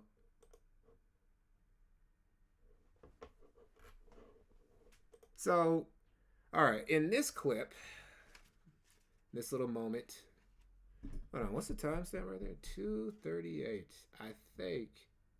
Yeah, I'm not sure what I was going for with this one either. Maybe let me surprise myself. He says, hey, man, here's $5. Seriously, just take it. Oh, we'll get to Candace Owens, but after that, you need a break for a bit. You'd be like, oh. Let's... You need a break for a bit. That's what he considers Phil. That's what Phil is to Richard. Rich doesn't just like see Phil as a lolcow to laugh at. Phil is like comfort food to Rich. Phil is the lolcow equivalent of a body pillow to Rich. If Phil... Rich probably thinks about Phil in like a pleasant way. Rich probably thinks about Phil to like calm himself down, to center himself, to give him like a peace of mind more often than he thinks about any of his children. Maybe all together. Maybe if we like took all of the kids and we like stack the care together, that combined amount of care would equal the amount of care he has for DSP. But solo, I think Phil solos. I think Phil solos any of the care that Rich has compared to the ones he has for his kids. Cool. I'll take $5. Thank you so much. Now, what if someone walked up to you on the street and they had 5 rolls of pennies and they said, hey, man, here's $5. Here's a penny. Here's a penny. Is that a Coke? Is that a Diet Coke? I think that's a sparkly soda or something. He says something about like losing 50 or 70 pounds or something, which I guess is impressive for a guy of Rich's size. But it's like, bro, when you're built like a walrus, right? When you're built this big, when you're built this thick, Rich, like losing just a couple pounds ain't enough. You gotta like lose at least triple digits before you come around telling us I lost weight. Because then once you lose 100+ pounds, we'll know that you're serious. But 50 to 70 pounds, honestly, for a dude with your tonnage, that could basically be water weight for real. You could lose that much going on a water fast for a day or two. It's like, come on. It's not normal. Okay, so this part, I think we're finally at the... Yes, okay. Okay, so this part I actually do have a timestamp for this. Okay, so this one, he's talking about Charlie. He's about to get on Camelot, right? He's about to get on Camelot. who made the mistake of saying Rich talking poorly of this grieving widow was a mistake. Rich shouldn't do that. He said that that was bad, and so now Rich is very angry. But before that, we have to get to this. This is theatrics. She does not seem sincere. Responders who struggled heroically. If this wasn't all about him and like his wife, and I understand because of what she's going through, no one else wants to say this. This seems like something you would see on JCS before the wife had them murdered. Oh, I wanted to include that. He's saying that she's acting like one of those B tier actresses in one of those true crime dramas. That's what Rich sees in Charlie Kirk's widow. Right? So this is where we're at. So obviously, sorry for stuttering. I just had a drink. Obviously, Camelot sees this and he's like, God damn. Like, what is good with this dude? And that's where we get to... Oh, shit. Oh, no. What's going on? I just gotta refresh it? Oh, no, it's specifically this channel. This tab. What is going on there? Hold on. Give me a second. All right, there we go. We're good. Well, no, we're not good. I'm at the wrong timestamp now. Well, it won't. It's no big problem. Okay. Okay. This is theatrics. She does not seem sincere. Responders who struggled heroically. If this wasn't all about him and like his wife and Yo, what's up, understand because of Ames? what Thanks she's for the going $2, through, brother. No one else wants to say this. This seems like something you would see on JCS before the wife had them murdered. She had nothing to do. I don't think she had anything to do with it. I know a lot of people. Have you seen some of the Morning Wife JCS videos? I'm going to say it's the same energy. Again, I don't think she had anything to do with his murder. That's not what even... Like I said, he doesn't have a real life reference for this. He has to get it all from fiction because he's never gone through something like this. So he doesn't know. He doesn't know how a widow would actually act in Erica Kirk's position. He doesn't know. All he knows is what he saw on TV, which is going to make what he says about Camelot in a little bit is going to be very funny. What I'm trying to insinuate, but the non-genuine emotion through all of it, it hits the same. I said what I said. Think about this for a moment. Think about how like actually disgusting this is, from like a reasonable level-headed like perspective, which is what I try to look at things. You know, Rich himself, and this is not me digging at Rich. The Customs 85 donated £5 through Super Chat. I'll be the judge like of that. Marius spellings. Birds. I agree with birds too. Birds. So wait for it. Neon Legend, again, with $9.99. Donate to the people that call them out. Simple as that. Simple as that. Support the people who are carrying on the fight. I mean, I'm going to fight regardless how much money I made. When I made that first ReviewTechUSA video, I had... How much did I have? I had like maybe 300 subscribers. I was not monetized.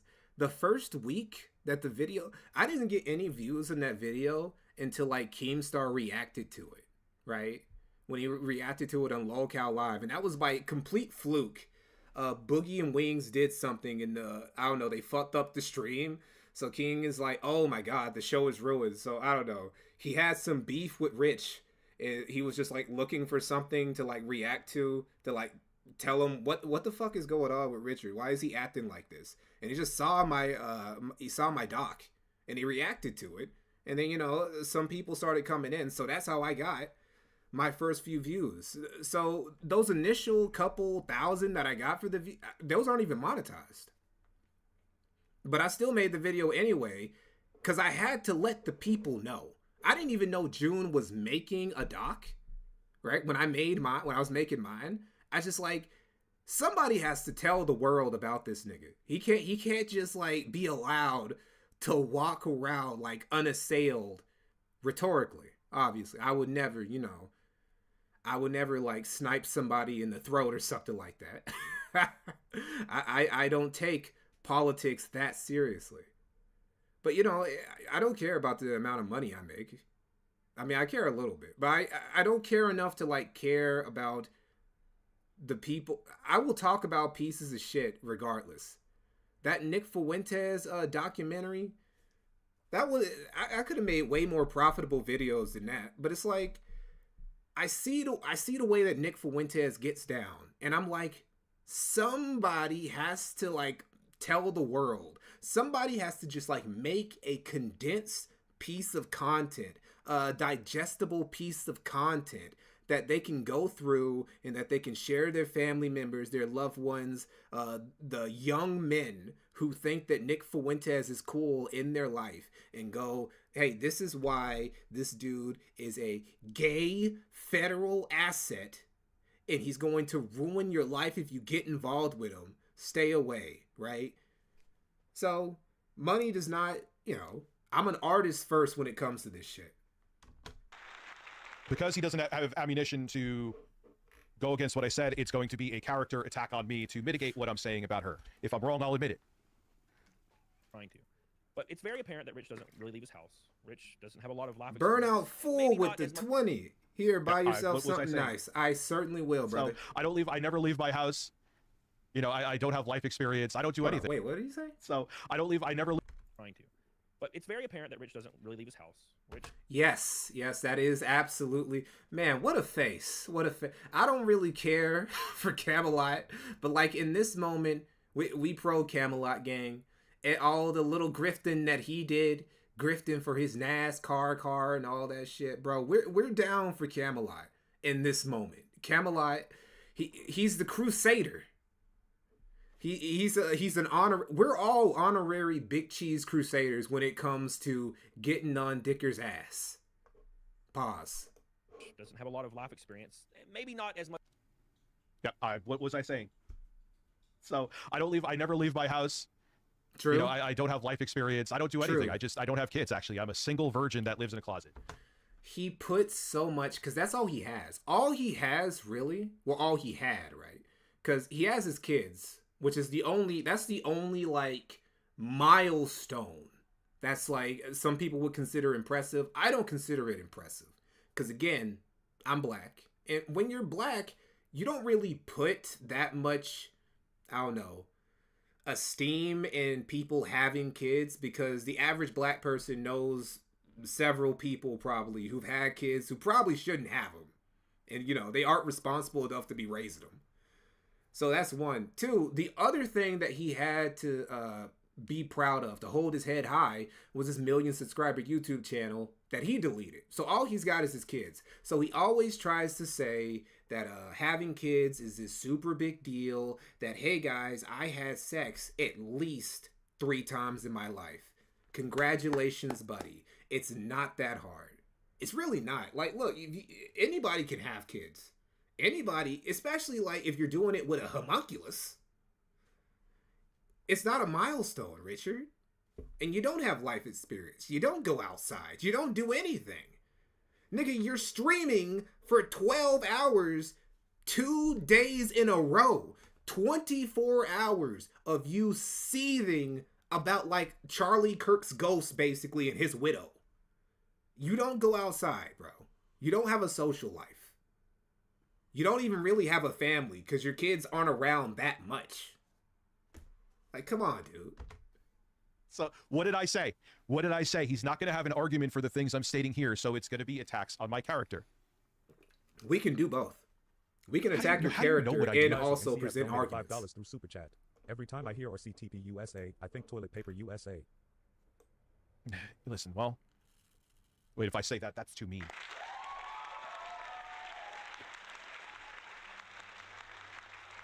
So you're going to tell me that I don't know about life and I don't know about grief, motherfucker? Do you?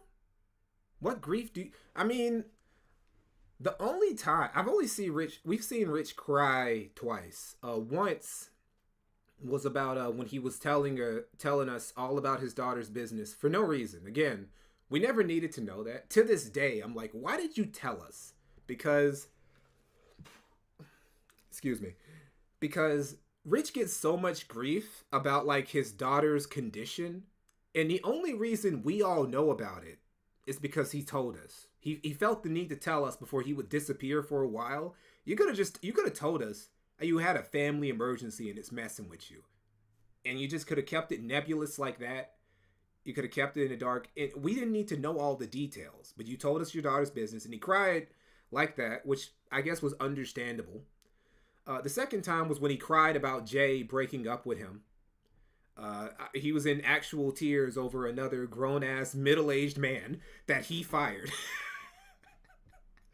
So those are the two biggest examples of grief. One was his daughter's health condition, which, you know, understandable. Still didn't need to tell us. Two, you no longer being friends with another middle-aged man who lives in another country who you fired. Those are your two big examples of grief. Not quite on the level of, I saw my husband's throat get torn apart by a bullet in front of me. Not quite on that level, Rich. Let me sit down and tell you some stories. Oh, here he goes. Especially about the past couple years. But then you'll turn around and say that I'm looking to be a victim as they're sitting here being cry bullies.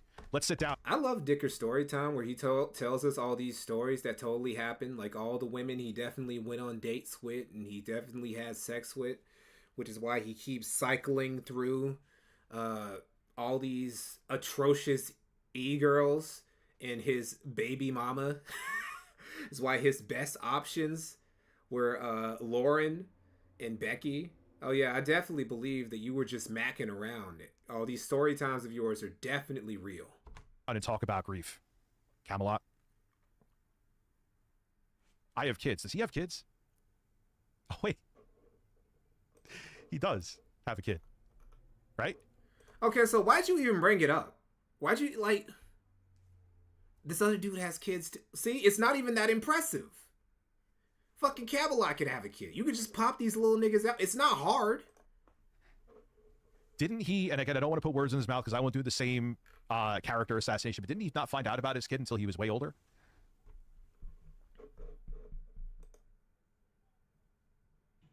So I decided to search. So he manned up? He manned up. Wow. What a guy. He manned up when he found his responsibility. Unlike a certain guy we know with a peanut butter complexion, who when he found out, he just pretended like it wasn't his problem. Quiet Rioter, $2 for Mikey to continue the RTU cinematic universe. We won't stop. I will stop. You know, I'll stop talking about Rich when he stops doing stupid shit. I will 100% stop. Burnout Fool. Okay, no, I already read that one. I skipped the other guy, though. Sorry about that. B-Movie Paul. This is one of the most underrated channels on YouTube. Keep doing what you're doing. Thank you, buddy. Kotide. Good stream, bro. Keep it up. Thank you, man. Shit, get out of here. But it's fake. Yeah, but didn't he not be a part of her life until when? I could be wrong, but I'm pretty sure like he just discovered her fairly recently. How can you even use that against him then? If he just found out recently that he had a daughter and he just like immediately he found out, he's like, well, I gotta be part of her life because that's the right thing to do. How can you use that against him? Like he didn't know, and as soon as he learned, he's like, I gotta man up. I mean, you've known about all of your kids since they were born, and you still haven't manned up, Rich. You're still at like the deadbeat level, even though you've known about all of your kids forever. If I'm wrong, I'm wrong. Much as he should at this point. I mean, he's an old guy. Probably should have more life experience. You know what I'm saying? I have plenty of life experience. I've seen many people mourning. I have mourned myself. That is not natural mourning. Put down your talking points from Tim Pool and think for yourself. The idea, like, how would he get his talking points from Tim Pool? Do you think Tim Pool talks about you, Richard? Do you think that Tim Pool is talking about ReviewTechUSA on his super big podcast? Is that what you think? Like, nobody is worried about you except guys like me, right? Except people like the Casino who go out of their way to like look for jokers, bottom feeder jokers like you that they can make content out of. Like serious people who are like, who talk like serious politics, you are not in the factor and you never will. You never will be. You're not even like a good lol-cow political commentator like Destiny is.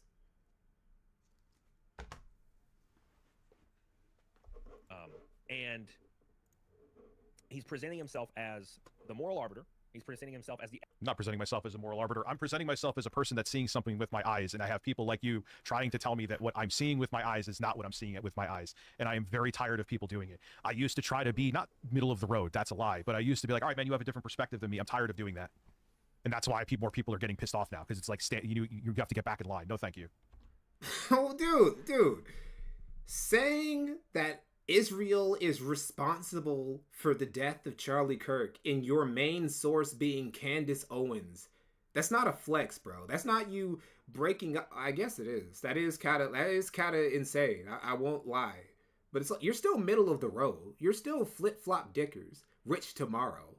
Like, you're still that guy. And you've never been reasonable when it came to politics regardless. You've always been middle of the road when it came to everything else. Like video games, things that nobody cares about if you have a strong opinion. But when it comes to politics, you're just like, I don't know, you just take the craziest position and you stay stuck in your position. This is actually something that would actually make sense for you to compromise on, especially considering the spot that you put yourself in. Ocean water. Anonymous donated $5 through Super Chat. How much to go to his next NASCAR race and shout, "Hello everybody, I have breaking news. Camelot is a giant poozy. Thank you." It's just, again, it's a... expert in genuine nature and body language. And he's also presenting himself as the expert in grieving. All of these things... There are grieving experts. So... Are you one of them? They're grieving experts. Are you one of them? Do you have a degree? Have you ever held like a job that's even tangentially related to that? I guess you're a grieving, so you're a grieving expert, so you know that this is actual grieving, even though there's a lot of red flags other people are talking about. He's not saying that she's that's grieving. His new job, She's everybody. saying that you are qualified to tell her that expert. she's not grieving.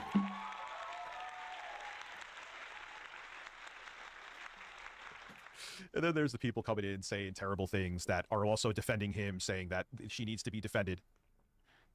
It's unreal. So you stand for nothing, and I don't have to listen to you. That's it. You'll talk about me. You'll talk about my family. What happened to being nuanced? And what did he talk about your family? Actually talk about my family. You know, and I'm supposed to, kiss your fucking ring. No, thank you. Which are kind of required to have a lot of life experience to be able to decipher. How come you can talk about other people's that's what's family, very strange about but they it. can't talk about yours? I would never pretend to be the moral arbiter. I'm not trying to pretend to be a moral arbiter. I'm just talking about what I see on the screen. You're making me into be a moral arbiter so you could discredit my take here. Never pretend to be the one that can tell you who is just genuine and not. Although, why don't you react to it? Stop talking about me when we're about halfway through the video. Because reacting to a eulogy is weird, Rich. Because that's weird. It's really weird that guys like you and Totally Jake fits too. And Kyle and all these other leftists, it's weird that you guys did this, that you guys psychoanalyzed and tried to break down this woman's eulogy like you did. That's really fucking weird, and that's why people are calling you guys out for it. Because why would you do this? There's so much stuff happening right now that I could see somebody critiquing like some conservative dudes on, but you guys decide to go after the widow of some dude who got sniped in 4K. It's crazy. Play it so people could. How much does he actually play of her? We're gonna get through it, but I do have my opinions on individuals that may be that way. I would never come to you and be like, this guy's just disingenuous for no reason, right? That's grieving over like a lost. Even though he just now, the lack of self-awareness or simply not caring as well. He was just okay. Again, no point in calling ReviewTechUSA out for being a hypocrite. He does not understand. He cannot see anything he calls other people in himself. I don't even think it's narcissism either. I think he just doesn't get it. Like with Phil, well, it's both. It's both he doesn't get it and also narcissism. With Rich, it's mainly just that he's dumb. He's not, his IQ ain't at the level where he can like, where he could say stuff like this and it not like tingle inside of him that, wait, is that me though? Don't I do those things? Haven't I done those things recently? Anyway, we're not gonna watch all of him seething about Camelot. You can go and watch it though. It's very funny. Him seething about all of these people, seething about people in general is just very funny. Seething about Camelot, seething about Stuttering Craig. He'll probably be seething about a lot of people going forward, since so many people are like critiquing his take on this. So we finally got to Candace Owens. This is Rich's top girl. This is Rich's hottest source. This is the person who Rich is going to let him tell him all about what those conniving small hats are up to. A black woman is about to speak and Rich is about to listen. Before we get to that though, let me read some of these chats. Okay, so hold on, excuse me. John Diaper, do you think RTU is an insufferable F-slur because he's fat, gay, or because he sleeps in a basement next to old gallons of Valspar paint and washing machine? That is a very good question, bro. And honestly, I'm not sure. I'm still trying to concoct my theory of Dickers. I'm still trying to figure out exactly what is wrong with this individual. There's so many possibilities. Oh yeah. Oh, the tits are out. Yeah, of course he had to get him out for Candace. It's like, oh man, Candace might watch this. Candace might know that I'm talking about her. I gotta break him out for her. Gotta get the tipples out for her. Quiet Rioter again for $5. Dickers reminds me of Dragon Lord. He wants to be an internet tough guy, but unlike Dragon Lord, unlike Rich, you meant. Dragon Lord confronted his uber Mitch trolls. Yeah, that's true. Dragon Lord actually was about that action. I ain't gonna lie.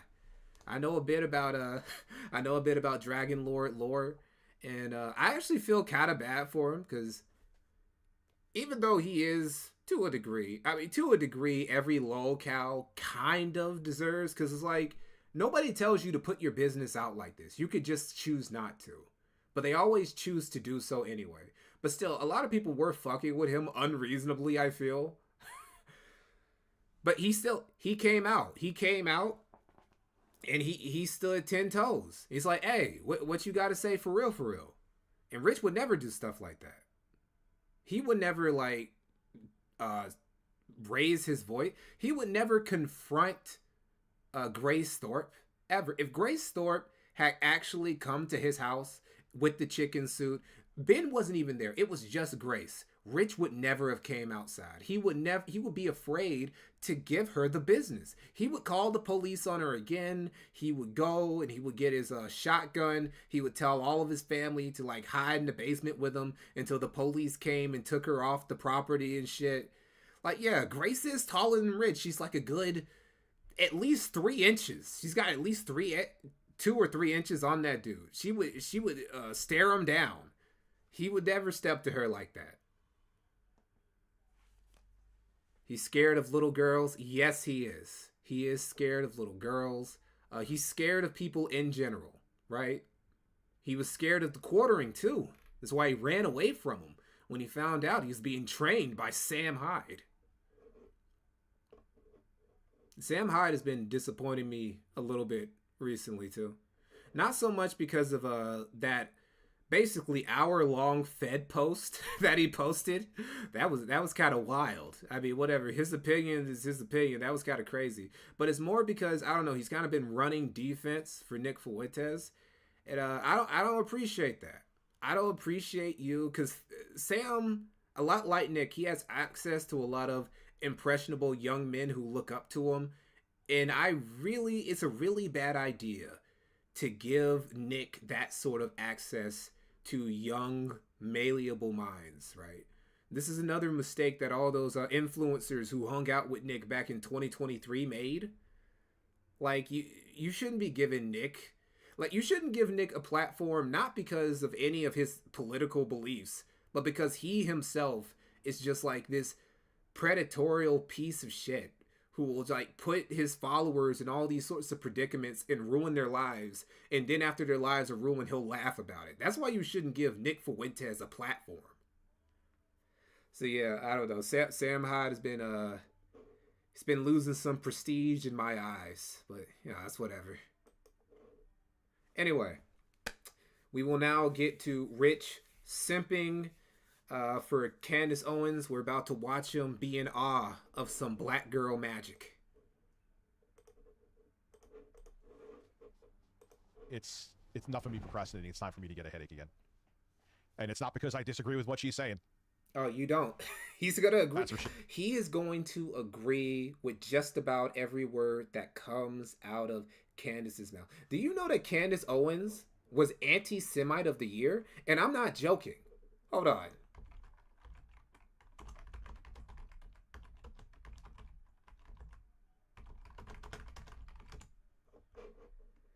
Candace Owens, according to the ADL, a special award from the ADL, right?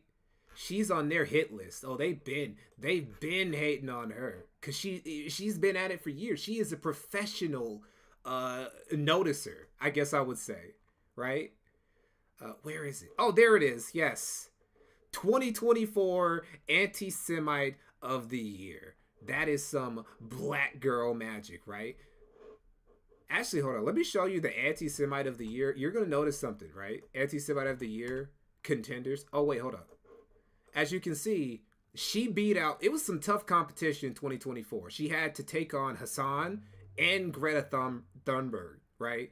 And, you know, it just goes to show you, right? She be putting in that work. See, these two, they've only really been going hard against Israel in, like, the last 2-3 years. Like, around the Gaza war started. Candace is a veteran. She's been in this game. Jews, like, Jewish adults tell their little Hebrew children nightmare stories about Candace. Right? So, let me show you about Anti-Semite of the Year, though. Hold on. Where's the list? There's supposed to be a list of Anti-Semite of the Year. Because it's all women, right? The thing about the Anti-Semite of the Year thing is that it's literally all women. Damn, where is it? Well, maybe if I just put in 2022. 2022, 2020. Who do you guys got for Anti-Semite of the Year in 2025? Because I gotta admit, like, 2024, as you can see, this was a pretty stacked year, right? Candace came out on top, but she had to fight Hassan, Corey Bush, Jake Shield. She had to fight Greta. She had to fight Dan Bilzerian, right? She had to fight Jackson. Like, it was crazy. 2024 was fucking stacked. I don't know who's going to come out on top in 2025. I think Hassan might take it this year, honestly. They've been on this nigga's ass. You know, he's been beefing hard with H3. I don't know. What do you guys think? Greta? Oh yeah, they almost tried to... Didn't they try to drone strike Greta? Greta's flotilla or whatever? They tried to take her out, yeah? Oh yeah, Kanye. Kanye might actually take it home. He dropped a whole album. Just basically... He basically just made the definitive Jewish derangement syndrome album.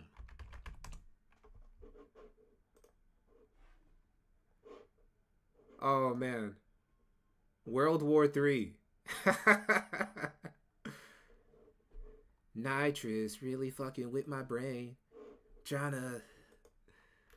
what was it again?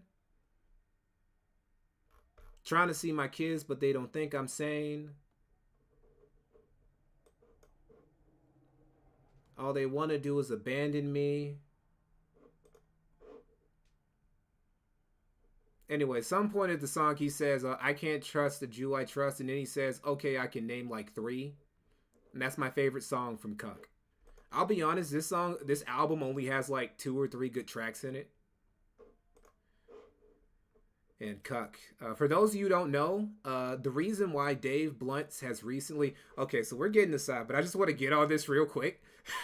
Okay, so Dave Bluntz has recently come out and said that Kanye essentially groomed him. He dropped a single where he disavowed Ye and his vile anti-Semitism, all his noticing and whatnot, and said, that's not me.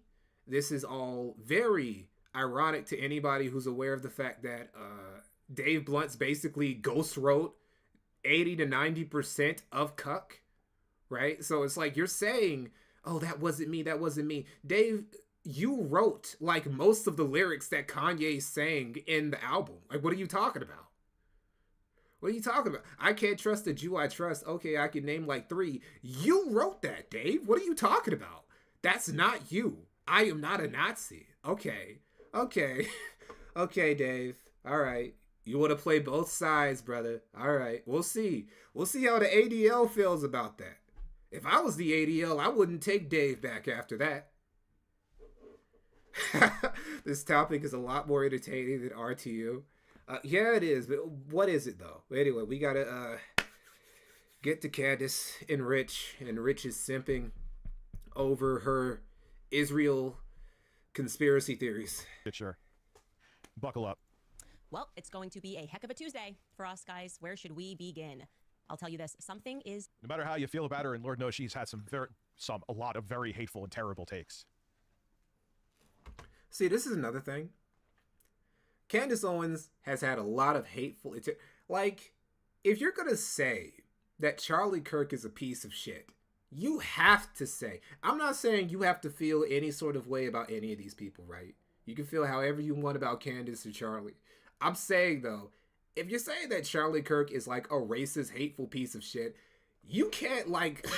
you can't just, like, let Candace get away with saying whatever the fuck. Like, Candace has said shit that's like 10 times more insane and wild than any word that has come out of Charlie Kirk's mouth. Anything, right? Like, on a Tuesday, Candace has been, like, more racist, more homophobic, more anti-Semitic. Well, you know, Charlie Kirk was never anti-Semitic, and that nigga couldn't get off that Hebrew D. He couldn't stay away from it. But no, like, you can't just, like, let Candace... I guess it's because she's a black woman. Rich feels like it's fine. It's fine for her to say that the Jews are responsible for everything and all the stuff she says because she's a black woman and she just gets a pass. I can't think of any other reason why he goes so hard at Charlie when he's dead, but he gives Candace a pass for everything that she says. Not right. Something is not right. And I am going to need you, whoever it is listening to this podcast right now, to wake up. Because I am telling you, this is not a battle between left and right. We all thought that at some point. We believed that. You're my enemy, you're my enemy. It is not a battle between Russia, Ukraine. No, this is why. As much as people, if they're like cheering on what's happening right now, no, I fucking hate you. No. I don't like you. But listen, man, I'd rather side with people. If we're on the same team with these issues, I don't care if you're Candace Owens, I'll still fucking hate a lot of your takes and call you out on them. Same with Tucker Carlson. But if you're on the side of free speech with this... Oh, yeah, he's also, like, on Tucker Carlson, too. Everybody who tells Rich that the Jews did this, he's on their side now.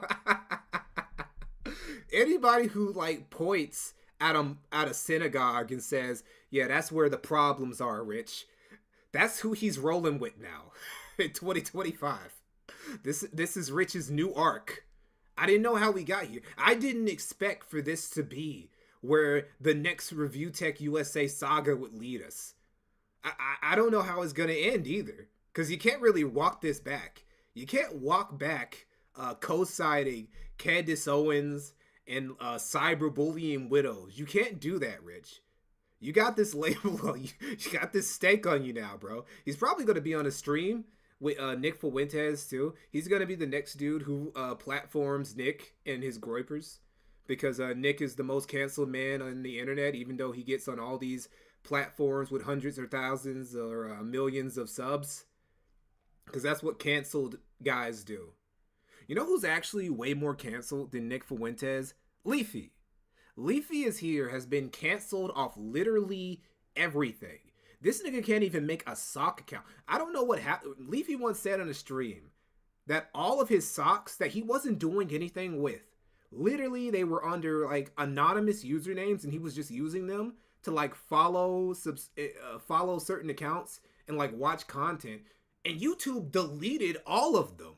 He can't have an account on YouTube. And with the new like age verification thing, there's like a lot of YouTube videos he literally is not allowed to watch now unless he gets like this super powerful VPN to get around YouTube's algorithm, which has been specifically tuned to like be anti-Leafy, right? YouTube changed its algorithm specifically to make sure that Leafy's videos were no longer recommended to people.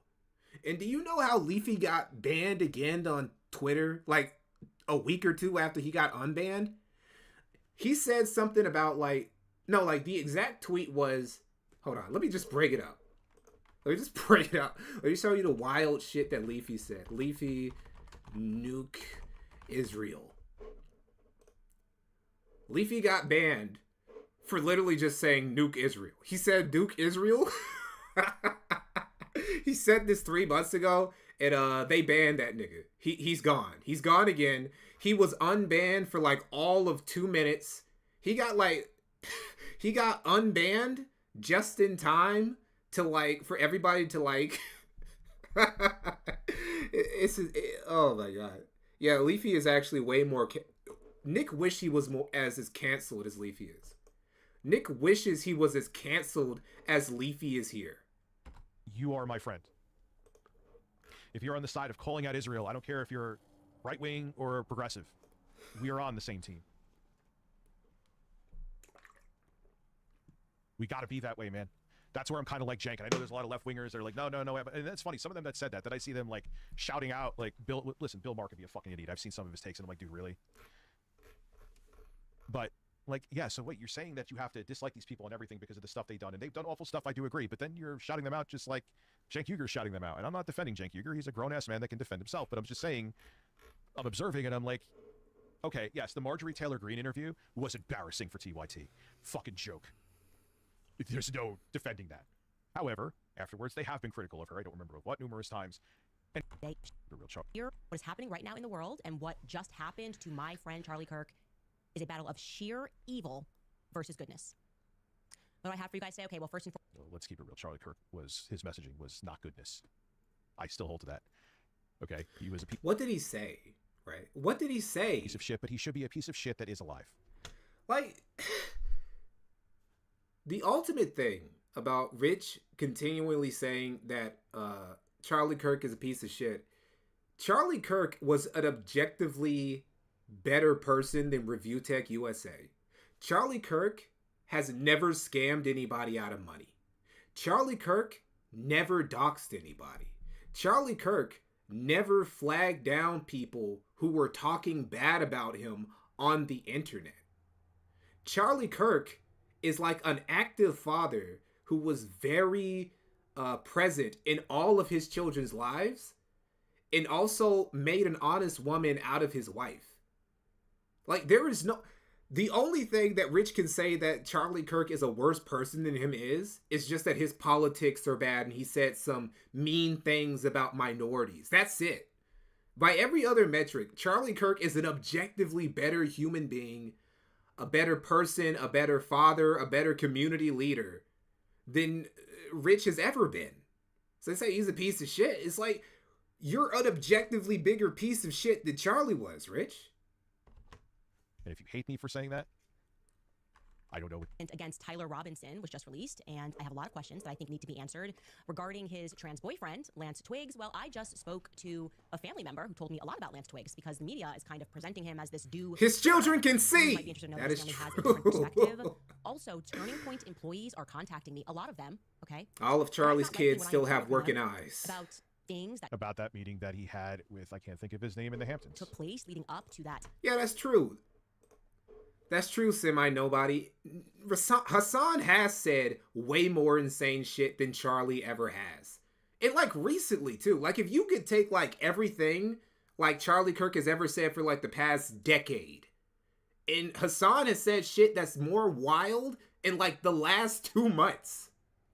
But I've never heard Rich say anything about, like, how Hassan is a piece. I've never heard him say anything about how any left, liberal, progressive person is a piece of shit. He's always talking about nuance. He's always talking about how he sees both sides. He's always saying, well, if a left-leaning person did this, I would...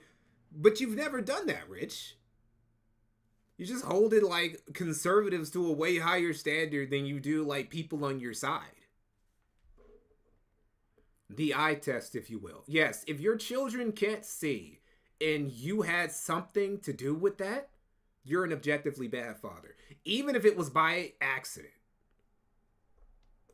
Hamptons event, some changes at the organization in the months leading up to that event, and what had been happening more broadly at the company over the last year. Speaking of which, Bill Ackman, you may have caught that he responded to me about the Hamptons. Yeah, he's the very pro-Israel billionaire. With a lot of words to really say nothing at all.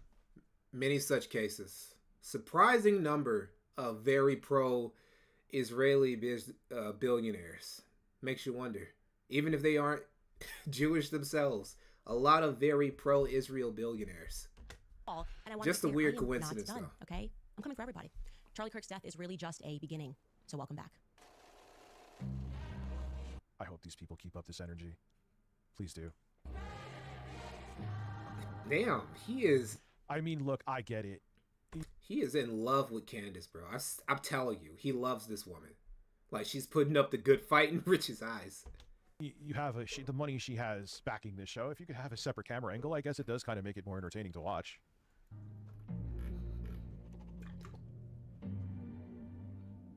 Let's start with some major updates. Well, she's very anti-trans, dude. Wasn't there that she was the one who said if I see a trans couple or a gay couple, it's either one sucks. She's like, I'll make sure to walk across the street. I don't want my kids or me to be near them. And how can you listen to this person? How can you listen to her but then say Charlie Kirk is a piece of shit when she says stuff like that? Shooting was Decoy Boy, right? We're all on social media. We all watch Hell the news. chat. We have all, whether we wanted to or not, witnessed, thanks to social media and the news, a lot of shootings. A lot of shootings, whether it's gang-related or otherwise. And I have to say, I don't know if I'm the only one, never in my entire life have I seen a situation when a shooting happens and then somebody completely unrelated to the shooting that just happened. What was he saying? It was me? Jumps up and down and says that they did it and gets arrested. Yeah, why would you do that unless you were trying to take attention away from something so people's eyes were looking somewhere else? For saying that they did it, implying that they did it. Well, for whatever reason, George Zinn, Yeah, she was close to Charlie Kirk. who is a Candace 71-year-old Owens, man, her. was moved to do that, right? Instantly. Charlie Kirk gets shot. Suddenly, the 71-year-old man jumps up and creates what is obviously some sort of a distraction, okay? We have... Like, what else could it be? And why are we not talking? Why is the mainstream media... What do you mean, why are we not talking about it? You're talking about it right now. Candace is talking about it right now. How many views does Candace's video about this have?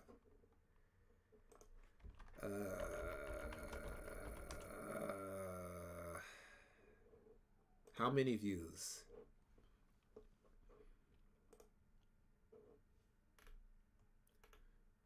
Oh Jesus. What was it, live or something? Who ordered the hit on Charlie Kirk? Damn. Look at these. Look at these numbers. You know, that's another thing too. Is like, why would Israel put a hit on Charlie Kirk, who's like been their biggest simp for almost a decade, right? He was like a little critical of them, but they decided to put a hit on him just because he like said a couple things about them bombing Gaza too hard or whatever, right? But Candace is allowed to just walk around with all these subs and get all these views and just rake in all this money, just like putting Israel on blast every single day. Like every day. Just calling Netanyahu a monster and shit. Like, it's crazy. But they will put a hit on Charlie? Like, what sense does that make? Before it's bought and fascist and fully corporate owned. Well, it is corporate owned now, but you get my point. A monopoly. Why is no one talking about that? Why? That should be a much bigger deal than it is. Why the fuck was there some old man making a distraction after he got shot? Eyes, we can see that that's not normal. He creates a distraction. So let's just take a look at this clip of him being arrested in the aftermath of the shooting.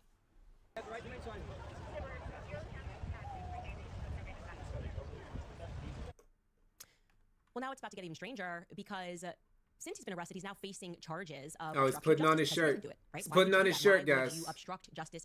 Wasn't this guy? Didn't they get him on like some other charges too? Yeah, that guy was a pedophile. Allegedly child porn. So random. I think it was him. If I'm wrong, please let me know. Yeah, I was right, Boss Hog. I didn't even read your comment yet. This is another thing too. Just a little aside. Nick Fuentes gets so one thing is that a problem with Groypers is that they like to say that part of the reason why Nick gets deplatformed is because people are trying to silence him. People in power, they don't want Nick to spread his message, especially not the Jews, especially not Israel, right? Candace Owens, probably the biggest, the most popular, most successful anti-Israel, anti-Zionist person in American like political commentary. She gets to stay on YouTube, the most mainstream platform ever, have millions of subs, make millions of views. She's probably like rich. I don't know Candace's net worth. She's obviously rich, right? But she never gets taken down. I don't even think she's ever been like temporarily taken down, right? She got banned from Australia for being too anti-Semitic for like a few months, but then, you know, they let her do whatever afterwards. But Nick gets banned. It's almost like Nick didn't get banned for calling out the Jews. It's almost like Nick got banned because he kept breaking the TOS, which is the case when he always gets banned. Nick always gets banned because he breaks TOS. But his fucking... and he does it on purpose sometimes too. Sometimes he'll purposely break TOS just because like he likes the attention. He likes the reputation of being like one of the most canceled dudes ever. When he's not. Like compared to somebody like, again, like Leafy or like Josh. Josh Moon is like Nick likes to lie about how he doesn't have access to a bank. Josh literally only has access to like one bank in Florida that's like, I don't know, super pro-libertarian or some shit. And that's it. He always has these problems with payment processors. They're like people actually of power and influence constantly plotting to take down his gossip forum and shit. These are people who are actually super canceled. Nick and Candace, no, nobody's out to get these people. Nick gets banned because Nick keeps doing things to get banned. Anyway, back to the video. In this manner. Yeah, and I do it again. Now, in addition to those charges, we learn that he's been harboring images of child abuse. Okay, he has kiddie porn. This is the headline. I can't make this up. Man arrested for allegedly faking a confession to Charlie Kirk's killing. George Zinn, accused of obstructing justice, was also booked in connection with images on his cell phone related to child abuse. Okay.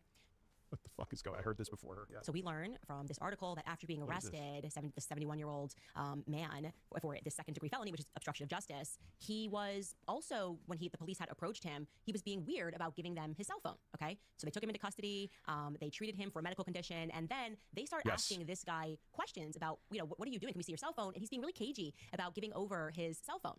They're like, okay, we're trying to get to the bottom of why you would stand up and scream, shoot me, immediately following the aftermath of this murder, okay? You want to know something that's amazing?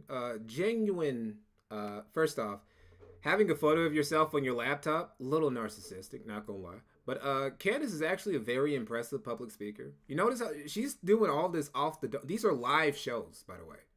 Like, I'm not saying they don't have, like, takes, but she is mostly doing this, like, off the cuff. Rich can never do this. Rich can never just, like, have it flow like this easily. Even with all his years of talking into a mic. He's never been this adroit when it comes to being a speaker. And what they discovered... And I almost feel like they're making this shit obvious. Like, yeah, we could do things like this, and what the fuck are you going to do about it? Is that when asked by an officer, okay, after they figure out that like he's not being cooperative, is that he has images He has images of kitty porn. There's no other way to say this, of related to child abuse on his cell phone. Now, what does that tell you about this guy?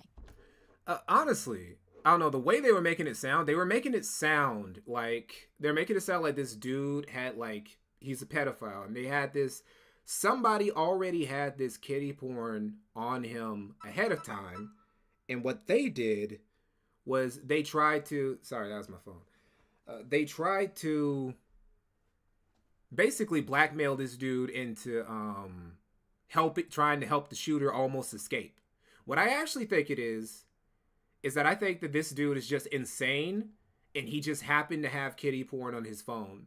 And then when they like took his phone, they found and then he like went down. I don't think, again, I know I said earlier there's no such thing as coincidences. This actually does kind of feel like just a coincidence.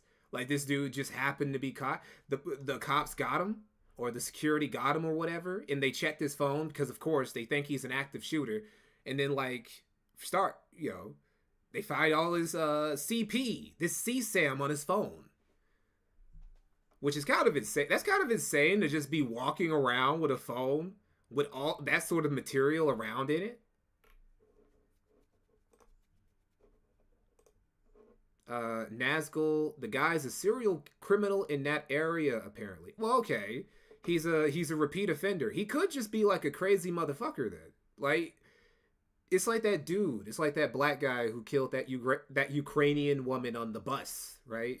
It's like that dude was a repeat offender too. There are just people in society who are just, they're problematic. And if you don't take care of them or you don't put them in a cage, they're going to keep causing problems until somebody does. And I think this is a case of this dude just fucking around or whatever. And they're just piecing them together, which Candace was going to do anyway. Like, regardless of what happened, Candace was going to find a way to make this like something that Israel did. Some way, somehow, Israel was going to be responsible for this. Okay, I want to tell you about George Zinn.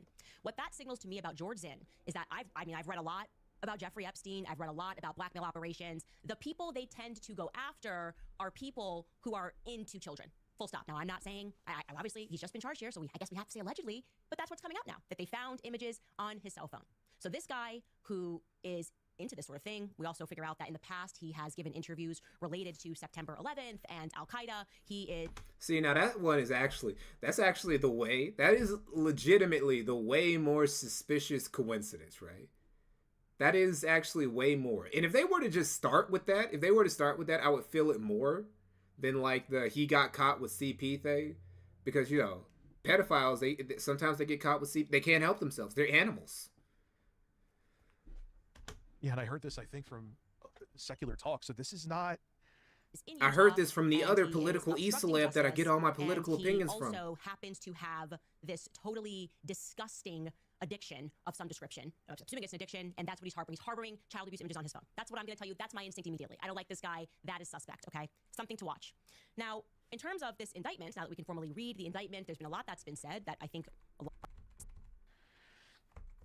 I gotta speed through it because he doesn't give commentary. He just if you want to watch Candace, you can just go watch Candace, right? Like, she's a good public speaker, and it's like, even if you think that she's just a crazy bitch like I do, this is still good for like entertainment value alone, because she is like she actually has energy when she speaks, unlike this motherfucker down here. Only time he has energy is when somebody pissed him off, when he's in a fight with somebody that he really shouldn't be fighting. That's the only time he has energy. Let's just take us through this indictment. I think it's important for us to go through it so that we can see the setup here of what took. Now that we know that this entire situation sounds like a plot from a Black Ops game, and it makes you think, where did they get the? Now that we know everything there's no is conspiracy, the conspiracies are real. Fiction. Where did they get the ideas from? Everything. Place on September 10th. Now, first, they provide basically an oversight. They really like Robinson on the right bearing when he finds, and also they were immediate tops. They then began what happened. They tell us that this discovery led to an intensive review. I'm gonna go actually. Yeah, the text looked like "Hello, fellow kids." Yes, I actually think we watched them before with Secular Talk. Yep. Back up to this paragraph. Police reviewed surveillance from the camera that was covering the roof and discovered there's literally nothing about this that he hasn't gotten from somebody else. Crossed the railing from the... He does no independent research. Everything he feels, everything he knows about this, he got from somebody else. Public walkway and dropped onto the roof at approximately 12:15 p.m. Now, Just to very quickly, I'm going to just tell you, according to our timeline, we know that Charlie gets shot at 12:23 p.m. So they're now telling us that he was on that roof since 12:15 p.m. So he's setting up that shot, we can assume, for about 8 minutes, okay? It goes on, although the individual moved out of the camera's view for a short time, the camera again captured the individual running across the roof and then... Gorlasor, law and crime went through his criminal history. He's always around political rallies. He's always arrested for shit. Oh, okay. So this is like... So is this just like something that this guy does a lot? This is just like, he's just a habitual problem causer. He's just a dude who's like, he's just this pedophile who just goes around causing problems. And he has a history of causing problems. Okay. Well, that's not really so much of a conspiracy anymore, is it? That's just a madman terrorizing the rest of society. And low crawling to the area that the officer had recognized as where the suspected sniper had dropped into a prone shooting position. After a short time, which matches the known time of the shot, the individual arose and then ran across the roof to the northeast. So nothing in here implies that he had, taken apart the shotgun. That just seems to be now removed. And they said that there's no way you're taking that apart quickly and putting it together quickly. From the narrative. You hear the mouth. Okay. Where the fuck are they? The mouth sounds. That's actually, I have these DJI microphones. That's how I recorded. Where the fuck are they? Oh. And it crashed. Awesome.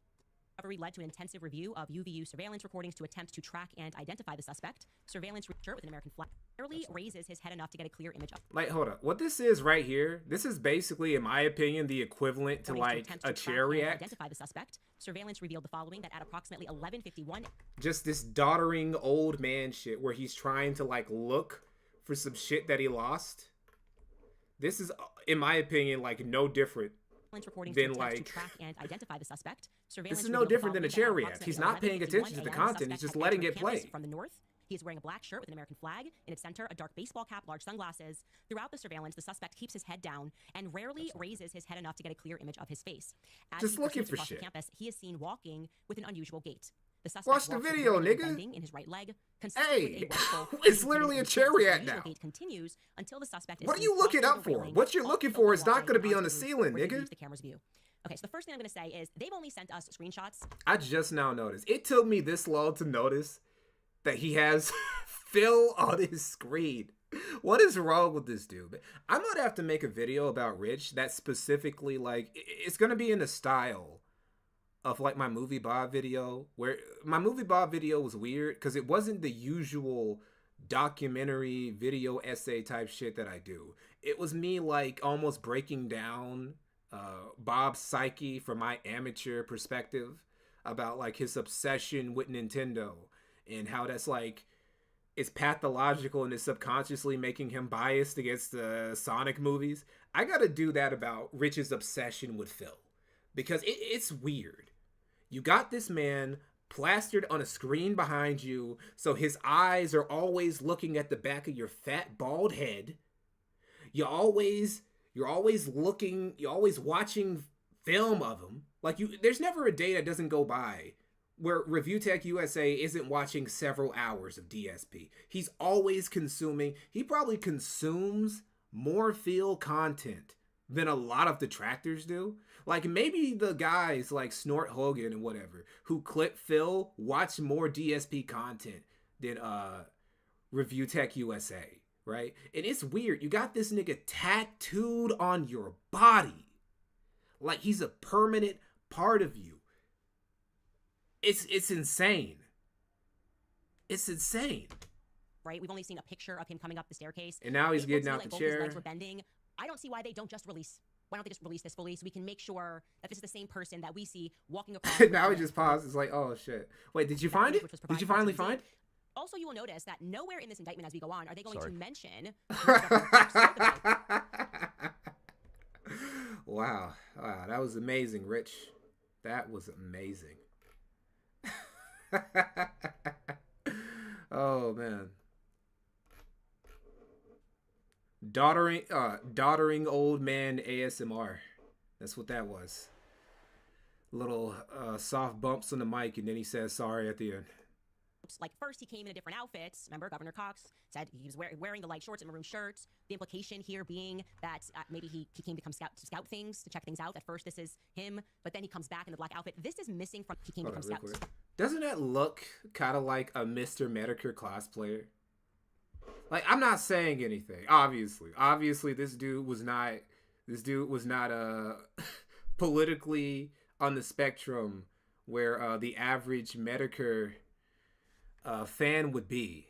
But does this not look like a Medicare cosplayer walking down the street? Look at him. Maybe he came to come scout things, to check things out. I bet he's got stars on his cap too. This is missing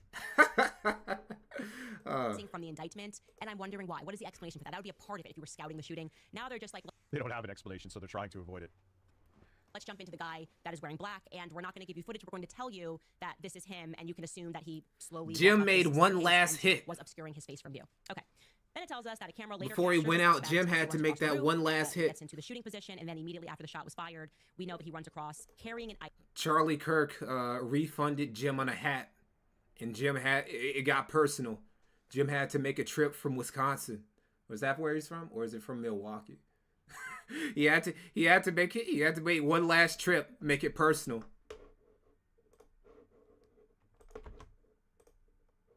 Different outfits unnecessarily. Oh, Jim is streaming tomorrow. He came back with the gun in his leg. You see him in other shots where it isn't, and he doesn't have the gun, and there's no way he could have disassembled it. You have this random old dude. Medicare going out in his shield for real, shot so people wouldn't be paying attention. No, dude, this was a setup. It's fuck it. I'm dying anyway. I might as well go down streaming. The suspect is then seen climbing down the roof. He appears to drop the item that he was carrying as he hits the ground in a controlled fall. He then picks up the item and I hope he breaks his hat selling record in his next stream. It tells us that's how they then expand their crime scene investigation. How many hats can I sell before I go out? Or they believe the suspect left campus and entered a wooded area. In that wooded. When he had a disagreement with that billionaire in the Hamptons, his name fails to come to me right now. I apologize. He's streaming about Charlie? Well, if he gives too many details, we now know why.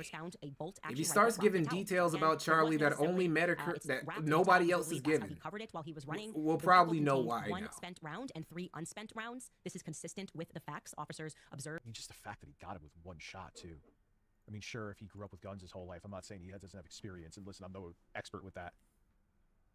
At the time of and immediately after the shooting, there were no. Honestly, I might buy a hat from Medicare too. Wow, hey, King Sly T is talking about my take on the eulogy. Yeah, he is. Just like I am right now. Just like the casino did. Just like everybody is going. All of your detractors are going to talk about this because that shit was insane. You are insane. Like what you did.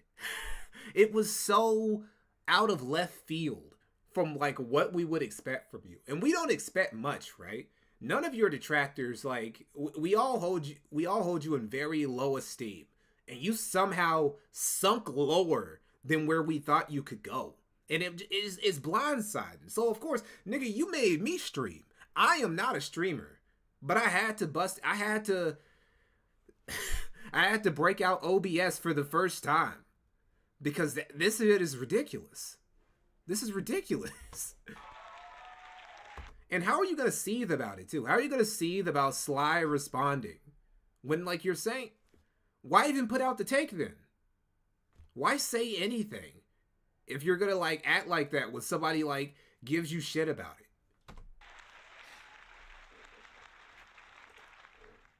A bolt action rather than an auto-loading weapon, and only a single round was fired, okay? Then they tell us what was actually inscribed, and these are essentially memes. Hey, fascist, catch, says one on one cartridge. You got notices bulge.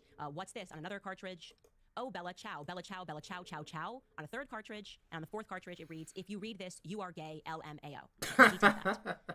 The rifle, the ammunition rounds, and the towel were then sent for forensic processing, and that the DNA was consistent with Robinson that was found on the trigger and other parts of the rifle. Yeah, all the usual suspects come out of the woodwork. Sly just, the only thing Sly gives a fuck about that is that he hates me. Fired cartridge hate. He doesn't talk about you that much. Like, you aren't the only thing he talks about. He talks about you a lot, but that's because you, like, I don't know. Again, you give us a lot of content to work with.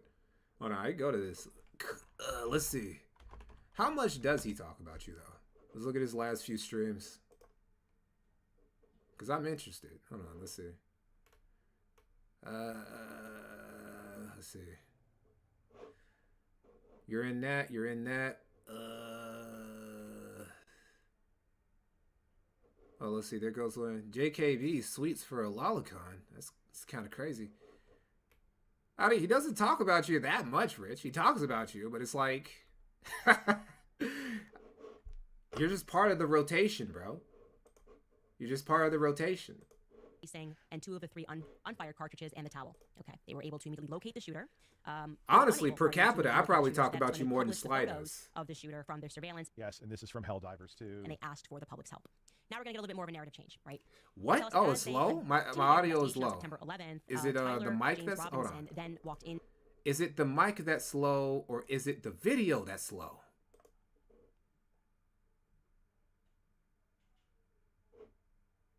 Is it the mic volume that's slow, or was it the video audio that, or was it both that are low?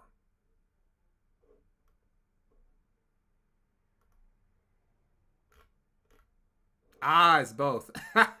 Okay. Well, we can do something about that then.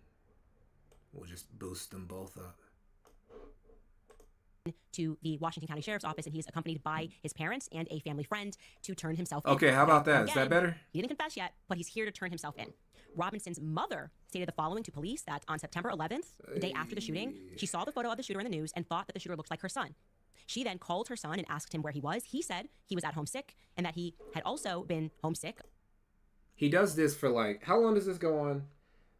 Over an hour. Over an hour of just basically listening to Candace talk. I just wanted to go over it for you guys because, again, if you really want to hear this content that much, you can just go to Candace's channel. Listen to it. Tells him to check under. Yeah, my old man is like not even old millennial thing. Like my old man, that's like a you're born in like the 70s thing. Yeah. So anyway, that's about all she wrote for that. Again, if you actually care that much about watching Candace, you can just go to her channel. Just go to her channel. You could watch it.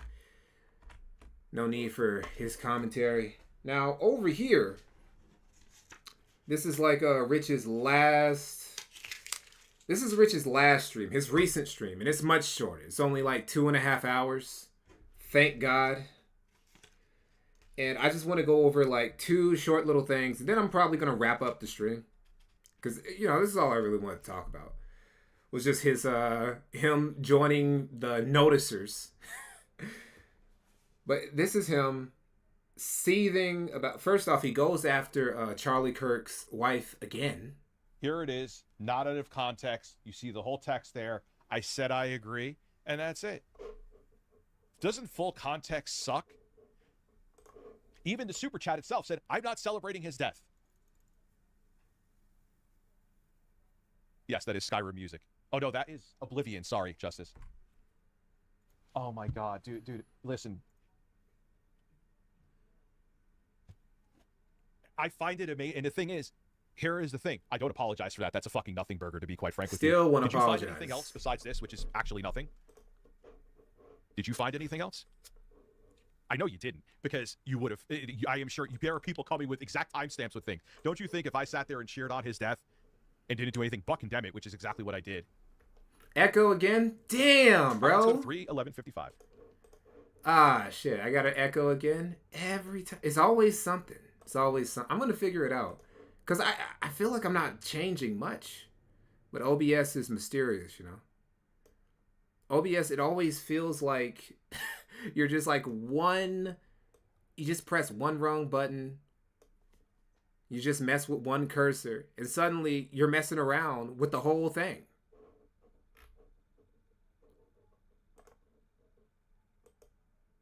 Am I streaming from heaven? Ah, shit. I'm trying not to. Kirk Gregor, this brother flip-flops on the political spectrum more than the Mexican savior of the white race. This is true. Nick has been very consistent. Hold up, I'll fix that. I'll fix the echo, guys. I swear every streamer has these same problems. It's because we all use OBS. And it's like, you can not use OBS, but you know. Okay, do you guys still have the echo?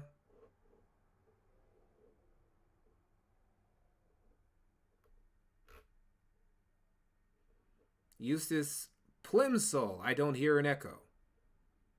Okay, is it a selective? Okay, so some hear the echo and some don't. Okay, so how about now? Do you hear the echo now?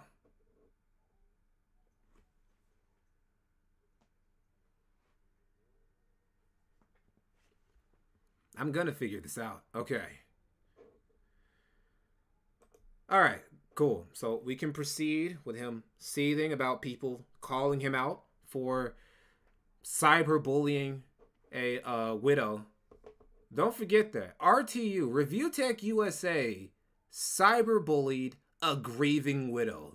Don't forget that. That's a new part of his lore. He cyberbullied a grieving widow, and then he accused Jews of assassinating Charlie Kirk. These are the two big parts, the two new additions to RTU lore. Don't forget that. This has to be Ames at this point. Just bringing up random detractors. Just gonna bring up Ames out of nowhere. Brings up Sly, brings up Ames. He thinks about his detractors a lot. He probably thinks about his detractors more than Phil thinks about his detractors. Ocean Water. Josh Loungton donated $5 through Super Chat. Come. And since then, I've been out of drama, just like I said. Joaquin Butler, I hope that it's more card reading BS. It's more for me to tune into and laugh at her about. So what Let me you say. know, drama content on your PC, and I'm like, that's the folder from March, from when I did that podcast, when I broke apart. All right, so this is the part where he's just talking about Phil, and we're gonna skip that because if I commentate over Phil, over Rich commentating over Phil, I'm gonna be here all day because this is like all of what he does. It's like literally half of his content now is just DSP. It's just Phil. Okay. Let me see. We're gonna go to where was it? I think it was right here. Next time I'll actually clip these.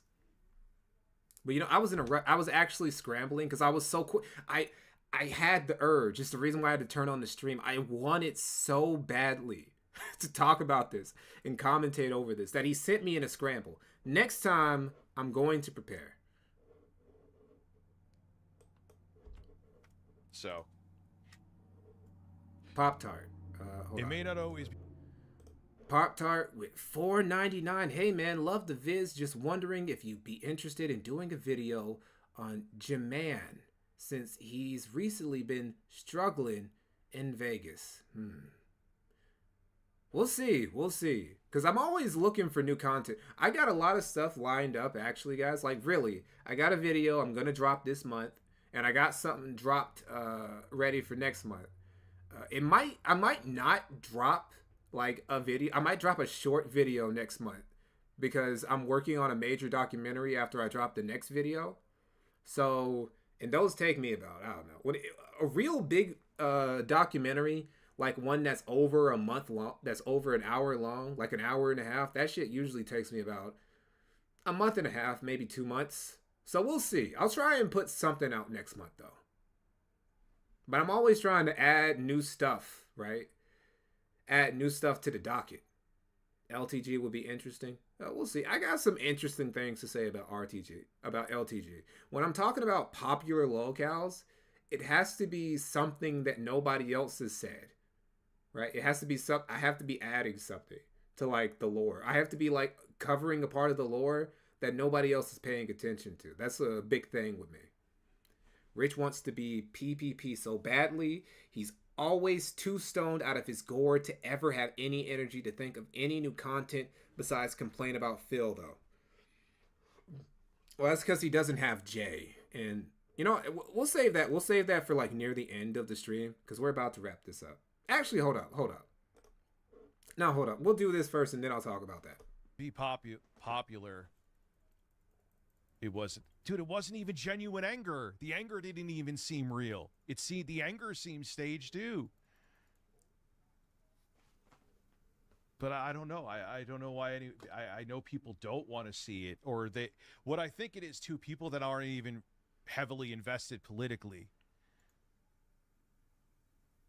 And this is why they did it too, for the people that even are like, how dare you? She just lost her husband. I know, I'm not taking away from that. You are, though. You are taking away from that. You didn't like give her any leeway for the fact that she was grieving before you went in on her. You didn't like give her any grace. Like, you weren't taking that in mind. You were actively calling her husband a piece of shit right before you went in on how her tears were fake and how she was faking her grief. Like, this dude.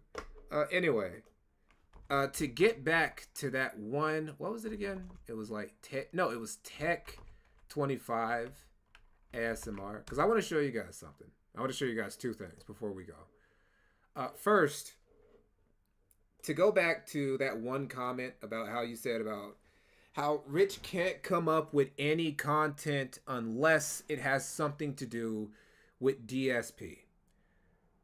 Part of that is because Jay is no longer his editor.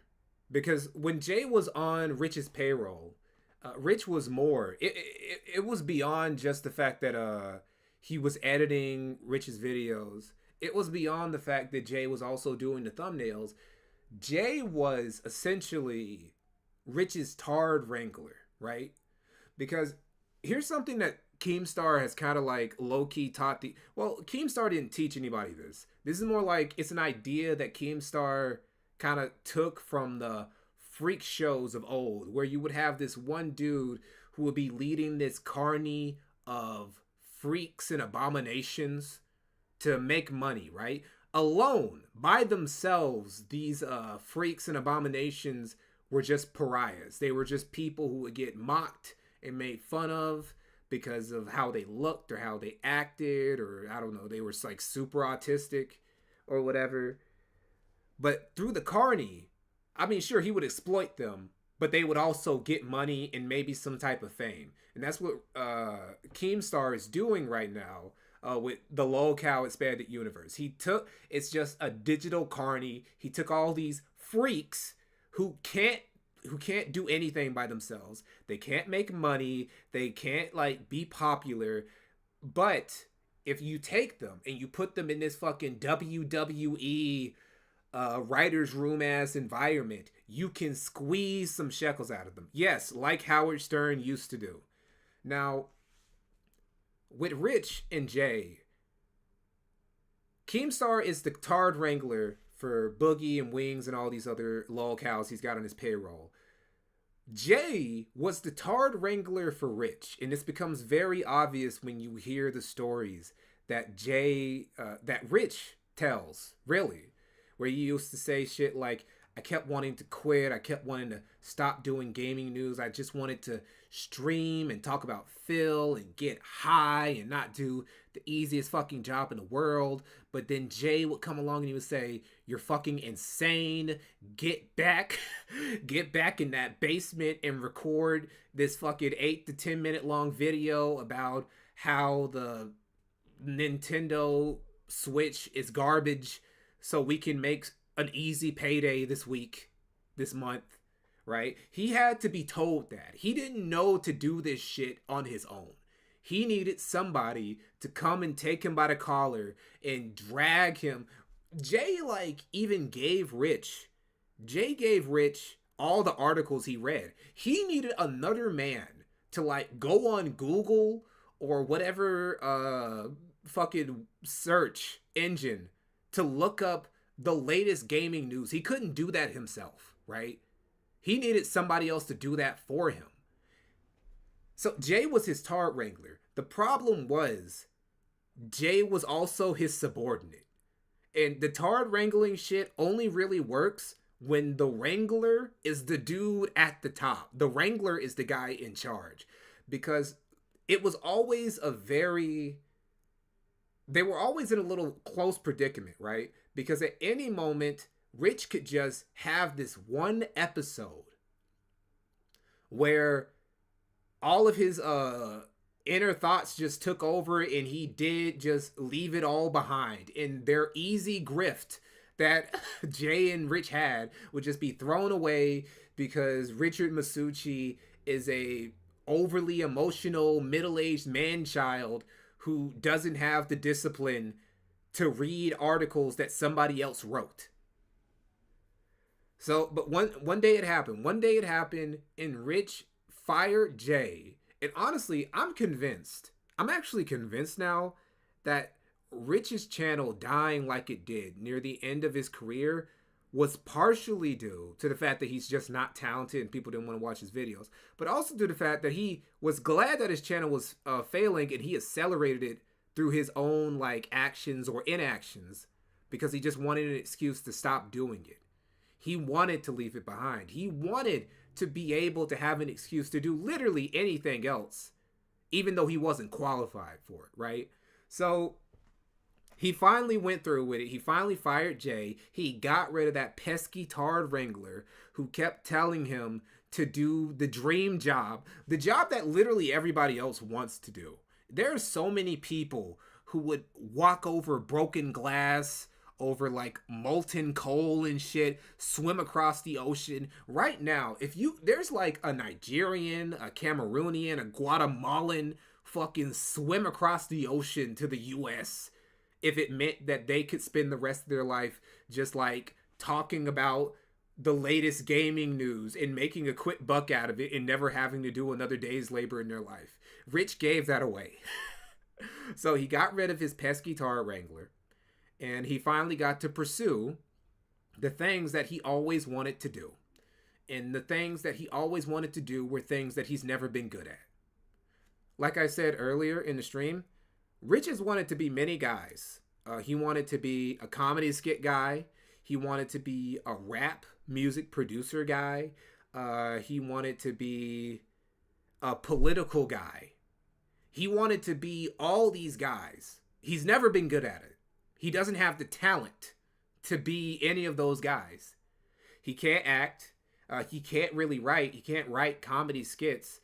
His beats are ass. The best of his beats are like very mediocre. The type of shit that some kid, some fucking teenager who just started learning how to produce music like 6 months ago and got access to a drum kit could make better beats than ReviewTechUSA, right? And he's definitely not a political guy because he doesn't know anything about politics. He gets all of his political opinions from other people, just like he does with his gaming news. He treats political opinions the same thing he does like gaming news. He just doesn't realize this, right?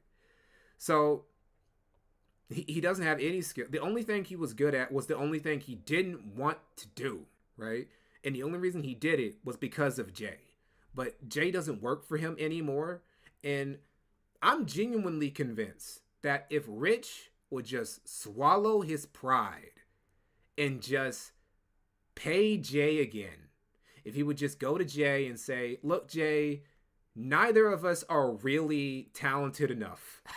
Neither of us are really talented enough to make it on our own. So how about I go back to paying you and you go back to being my turret wrangler, making gaming slot videos for me and, just, editing my shit so that we can make like an easy bag every month.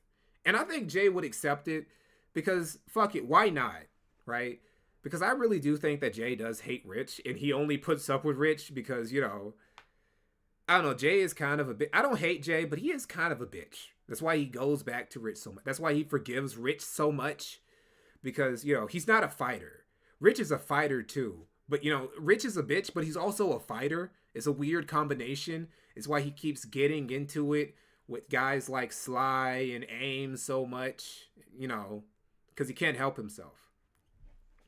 Because Rich can't do this alone, right? He said, I don't know whether he said it was a day. He said he was going to post channel to this. I don't know whether I don't remember if it was every day or every week, but he said he would constantly post new content to this, right? 2 weeks in between these two videos, and it's been another 2 weeks since this video has gone up. This video, he said that this channel was supposed to break this channel is literally his retirement plan. It's gonna break 1 million subs, and it's gonna bring him tons of passive revenue for the rest of it. Basically, it's supposed to be what his original channel that he made worthless and then deleted was supposed to be. He's basically trying to like, he's trying to hustle backwards, basically. He's trying to do what it took him 13 years to do. And he's going to do it in like, I don't know, 2 or 3 years, like 5 years maybe, by making DSP gaming ASMR. Because, oh shit, with rain sounds, who doesn't want to watch that? Who doesn't want to hear some middle-aged man talk creepily about another middle-aged man he has a tattoo on his body while rain sounds happen in the background? Sounds like the premise to a fucking horror movie. Also, this is supposed to be thiqq25 ASMR. He's only made like, well, I guess he's making like 3 tech reviews technically if you count all the gaming shit. But it's like he's not keeping to the very basic theme of this channel, right? And again, going back to his other channel, Review Tomorrow, right? Look at this. How the fuck is there over a week between these 2 uploads? These are the easiest dude, the Nintendo Direct literally just happened. Let me show you guys something. Nintendo Direct. Okay, so we got Nintendo Direct, 5 million. Now look at these. I'm done with these prices. 175K. Nintendo Direct, a recap, almost 150K. Just a Joke by Vine Sauce got almost 400K. Look at Nintendo Switch 2 Buyer's Remorse is very real. 333K. He is missing out on like the easiest. When a major gaming company makes one of these big directs, this is the easiest content for people who make gaming related videos to grift off of. And he's completely missing it. All of these announcements. You know how many people are gonna make money making fun of the fucking Virtual Boy this last week and this week and the next week? Rich ain't gonna be one of them. He decided he didn't want that easy fucking money. He decided that he was going to talk about Dark Side Phil. That's what he decided he was gonna do. That's what he decided he was gonna do. So that's about it. That's about all. Oh, wait. One more thing. So Rich did all this. Rich went on his little tirade. He went on his little political mission for 3 streams over 24 hours and counting, I guess, because he's streaming right now. Over 24 hours of this little political crusade of his. And what did it net him? How did it affect his channel? How did it affect this channel he's trying to grow and prosper now? It got him a whopping. Oh, damn. Am I spelling Tabara? Dude. Oh, okay. I didn't spell it enough. He's not prominent enough to auto spell it. It got him a grand total of 300 lost subscribers. 400 lost subscribers. Now, he gained 300 in the last 30 days. But we'll see how long that stays in the green. We'll see. It's not doing good, buddy. It's not doing good. I don't think it was worth it. I don't think it was worth it to cyberbully Charlie Kirk's widow, Rich. I don't think it was worth it to do all that. I think you should have just talked about the Nintendo Direct instead. Anyway, that's all I got for you guys. About to wrap it up now.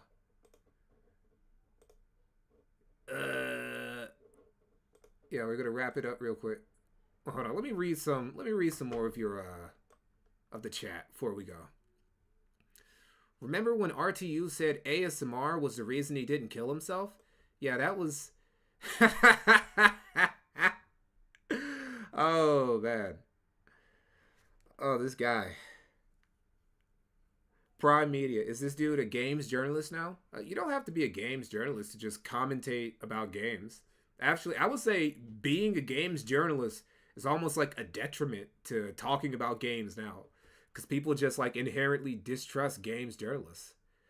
Author Everest, because it's easier to flip on OBS and talk about whatever. That is true.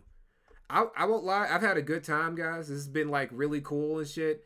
This is the easiest content I've ever made. Me just like ripping on Rich for like however long this stream is going going on. 3 hours. God damn.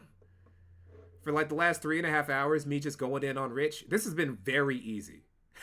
This has been very easy. I can understand why he prefers to do this than anything else. But still, you need to make videos, dude. Only reason why as many of you guys showed up as you did was because I made those videos, and that's why you guys tuned in. You guys wouldn't know who the fuck I was if it wasn't for those documentaries I made. Techless Smoke, make an LTG video. People keep asking me that. I swear LTG is like top 3 dudes people keep asking me to make a video about it. And I keep tabs on a nigga. Look, I got shit to say. We'll see. We'll see. If I don't have anything, if I clear everything else that I got on the docket off my docket, you'll probably end up seeing an LTG video. We'll see.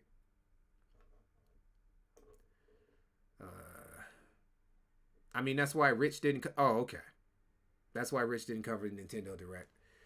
Yeah, but he could have. And it would have been easy. It would have been easy. It would have been like the easiest content ever, dude. It's like if you're a fighting game streamer, if you're part of the FGC, right? Even if you don't even go to EVO, even if you just stream EVO, it's still like the easiest content of the year because it's EVO, bro. And like Rich is notorious for hating Nintendo anyway. He's like almost like the anti-Harmon Smith. Except, you know, Harmon Smith actually takes care of his family, so but you know, he could have made some easy dubs off of that reacting to the Nintendo Direct and making some videos about it. It's like 4 or 5 videos he could have squeezed out of that Direct alone if he was really grinding for it. FGC stuff is really boring now. That's true. FGC is actually very boring. It was actually more interesting when guys like LTG were bigger parts of it because back in those days, well, I don't want to say that. I was going to say that back in those days, the FGC used to be full of more assholes, but I would say it was more full of more open assholes. It was more abrasive because it was more in tune to arcade culture, and everybody, even like the nerdy type dudes like Justin Wong, are kind of thuggish because of the arcade culture that they grew up in. But nobody's like that now. None of these new FGC niggas are built like that now. They don't fight in arcade cabinets growing up. Now they just get groomed, or they're the groomers. That's the new FGC. Anti-Nintendo Bob. Yes, he's also an anti-Nintendo. Well, no, even Movie Bob is moving better. He's moving better than ReviewTechUSA. Bob lost weight. Bob goes to the gym. Bob puts out videos constantly. Bob is... I'll say this about Movie Bob. Movie Bob is not a lazy content creator. Random Archive. Grudge matches were fire? Yes, they were. Durandal. Thanks for the $5, bro. Never stop going after Dickers. I don't plan to. I was a former mod and viewer of Rich since 2015. Unbelievable to see what he did to himself. He's his own worst enemy. Truer words haven't been spoken, bro. Dude is just... It's just self-destruction. That's all it is. Like, nothing that has ever happened to Rich has been, like, the byproduct of external machinations. Everything that is bad in his life has been, like, his fault. Except maybe his daughter losing her eyesight. And even then, I don't know, some people would say that Rich had, like, a lot to do with that, too. Groom or be groomed? Yeah, it's cold out here in these modern FGC streets. See, before it was just Smash. Before it was like, well, if I stay away from Smash, I'll be safe. But that's not even true anymore. It's crazy, bro. We don't really have arcades anymore. Yeah, it is a tragedy. That's absolutely true. Players used to be aggro as fuck. Now they're just either passive-aggressive or just groomers. Yeah, LFMAO. Now the FGC is full of sex perverts who ban people for not being left enough. Alright, guys. Well, that was cool. Thanks for sticking around for 3.5 hours. again, I don't plan on flooding this channel with streams. I'm not going to become a streamer. I am a video dude. I'm a guy who makes documentaries and video essays or whatever the fuck you want to call them, and I will occasionally stream when I feel pressed enough, because I was really pressed to get to dig into RTU. This dude just went crazy today. All right, so anyway, thanks guys. I'll see y'all. I will update this month. I have a video dropping this month, and it is related to Ralph.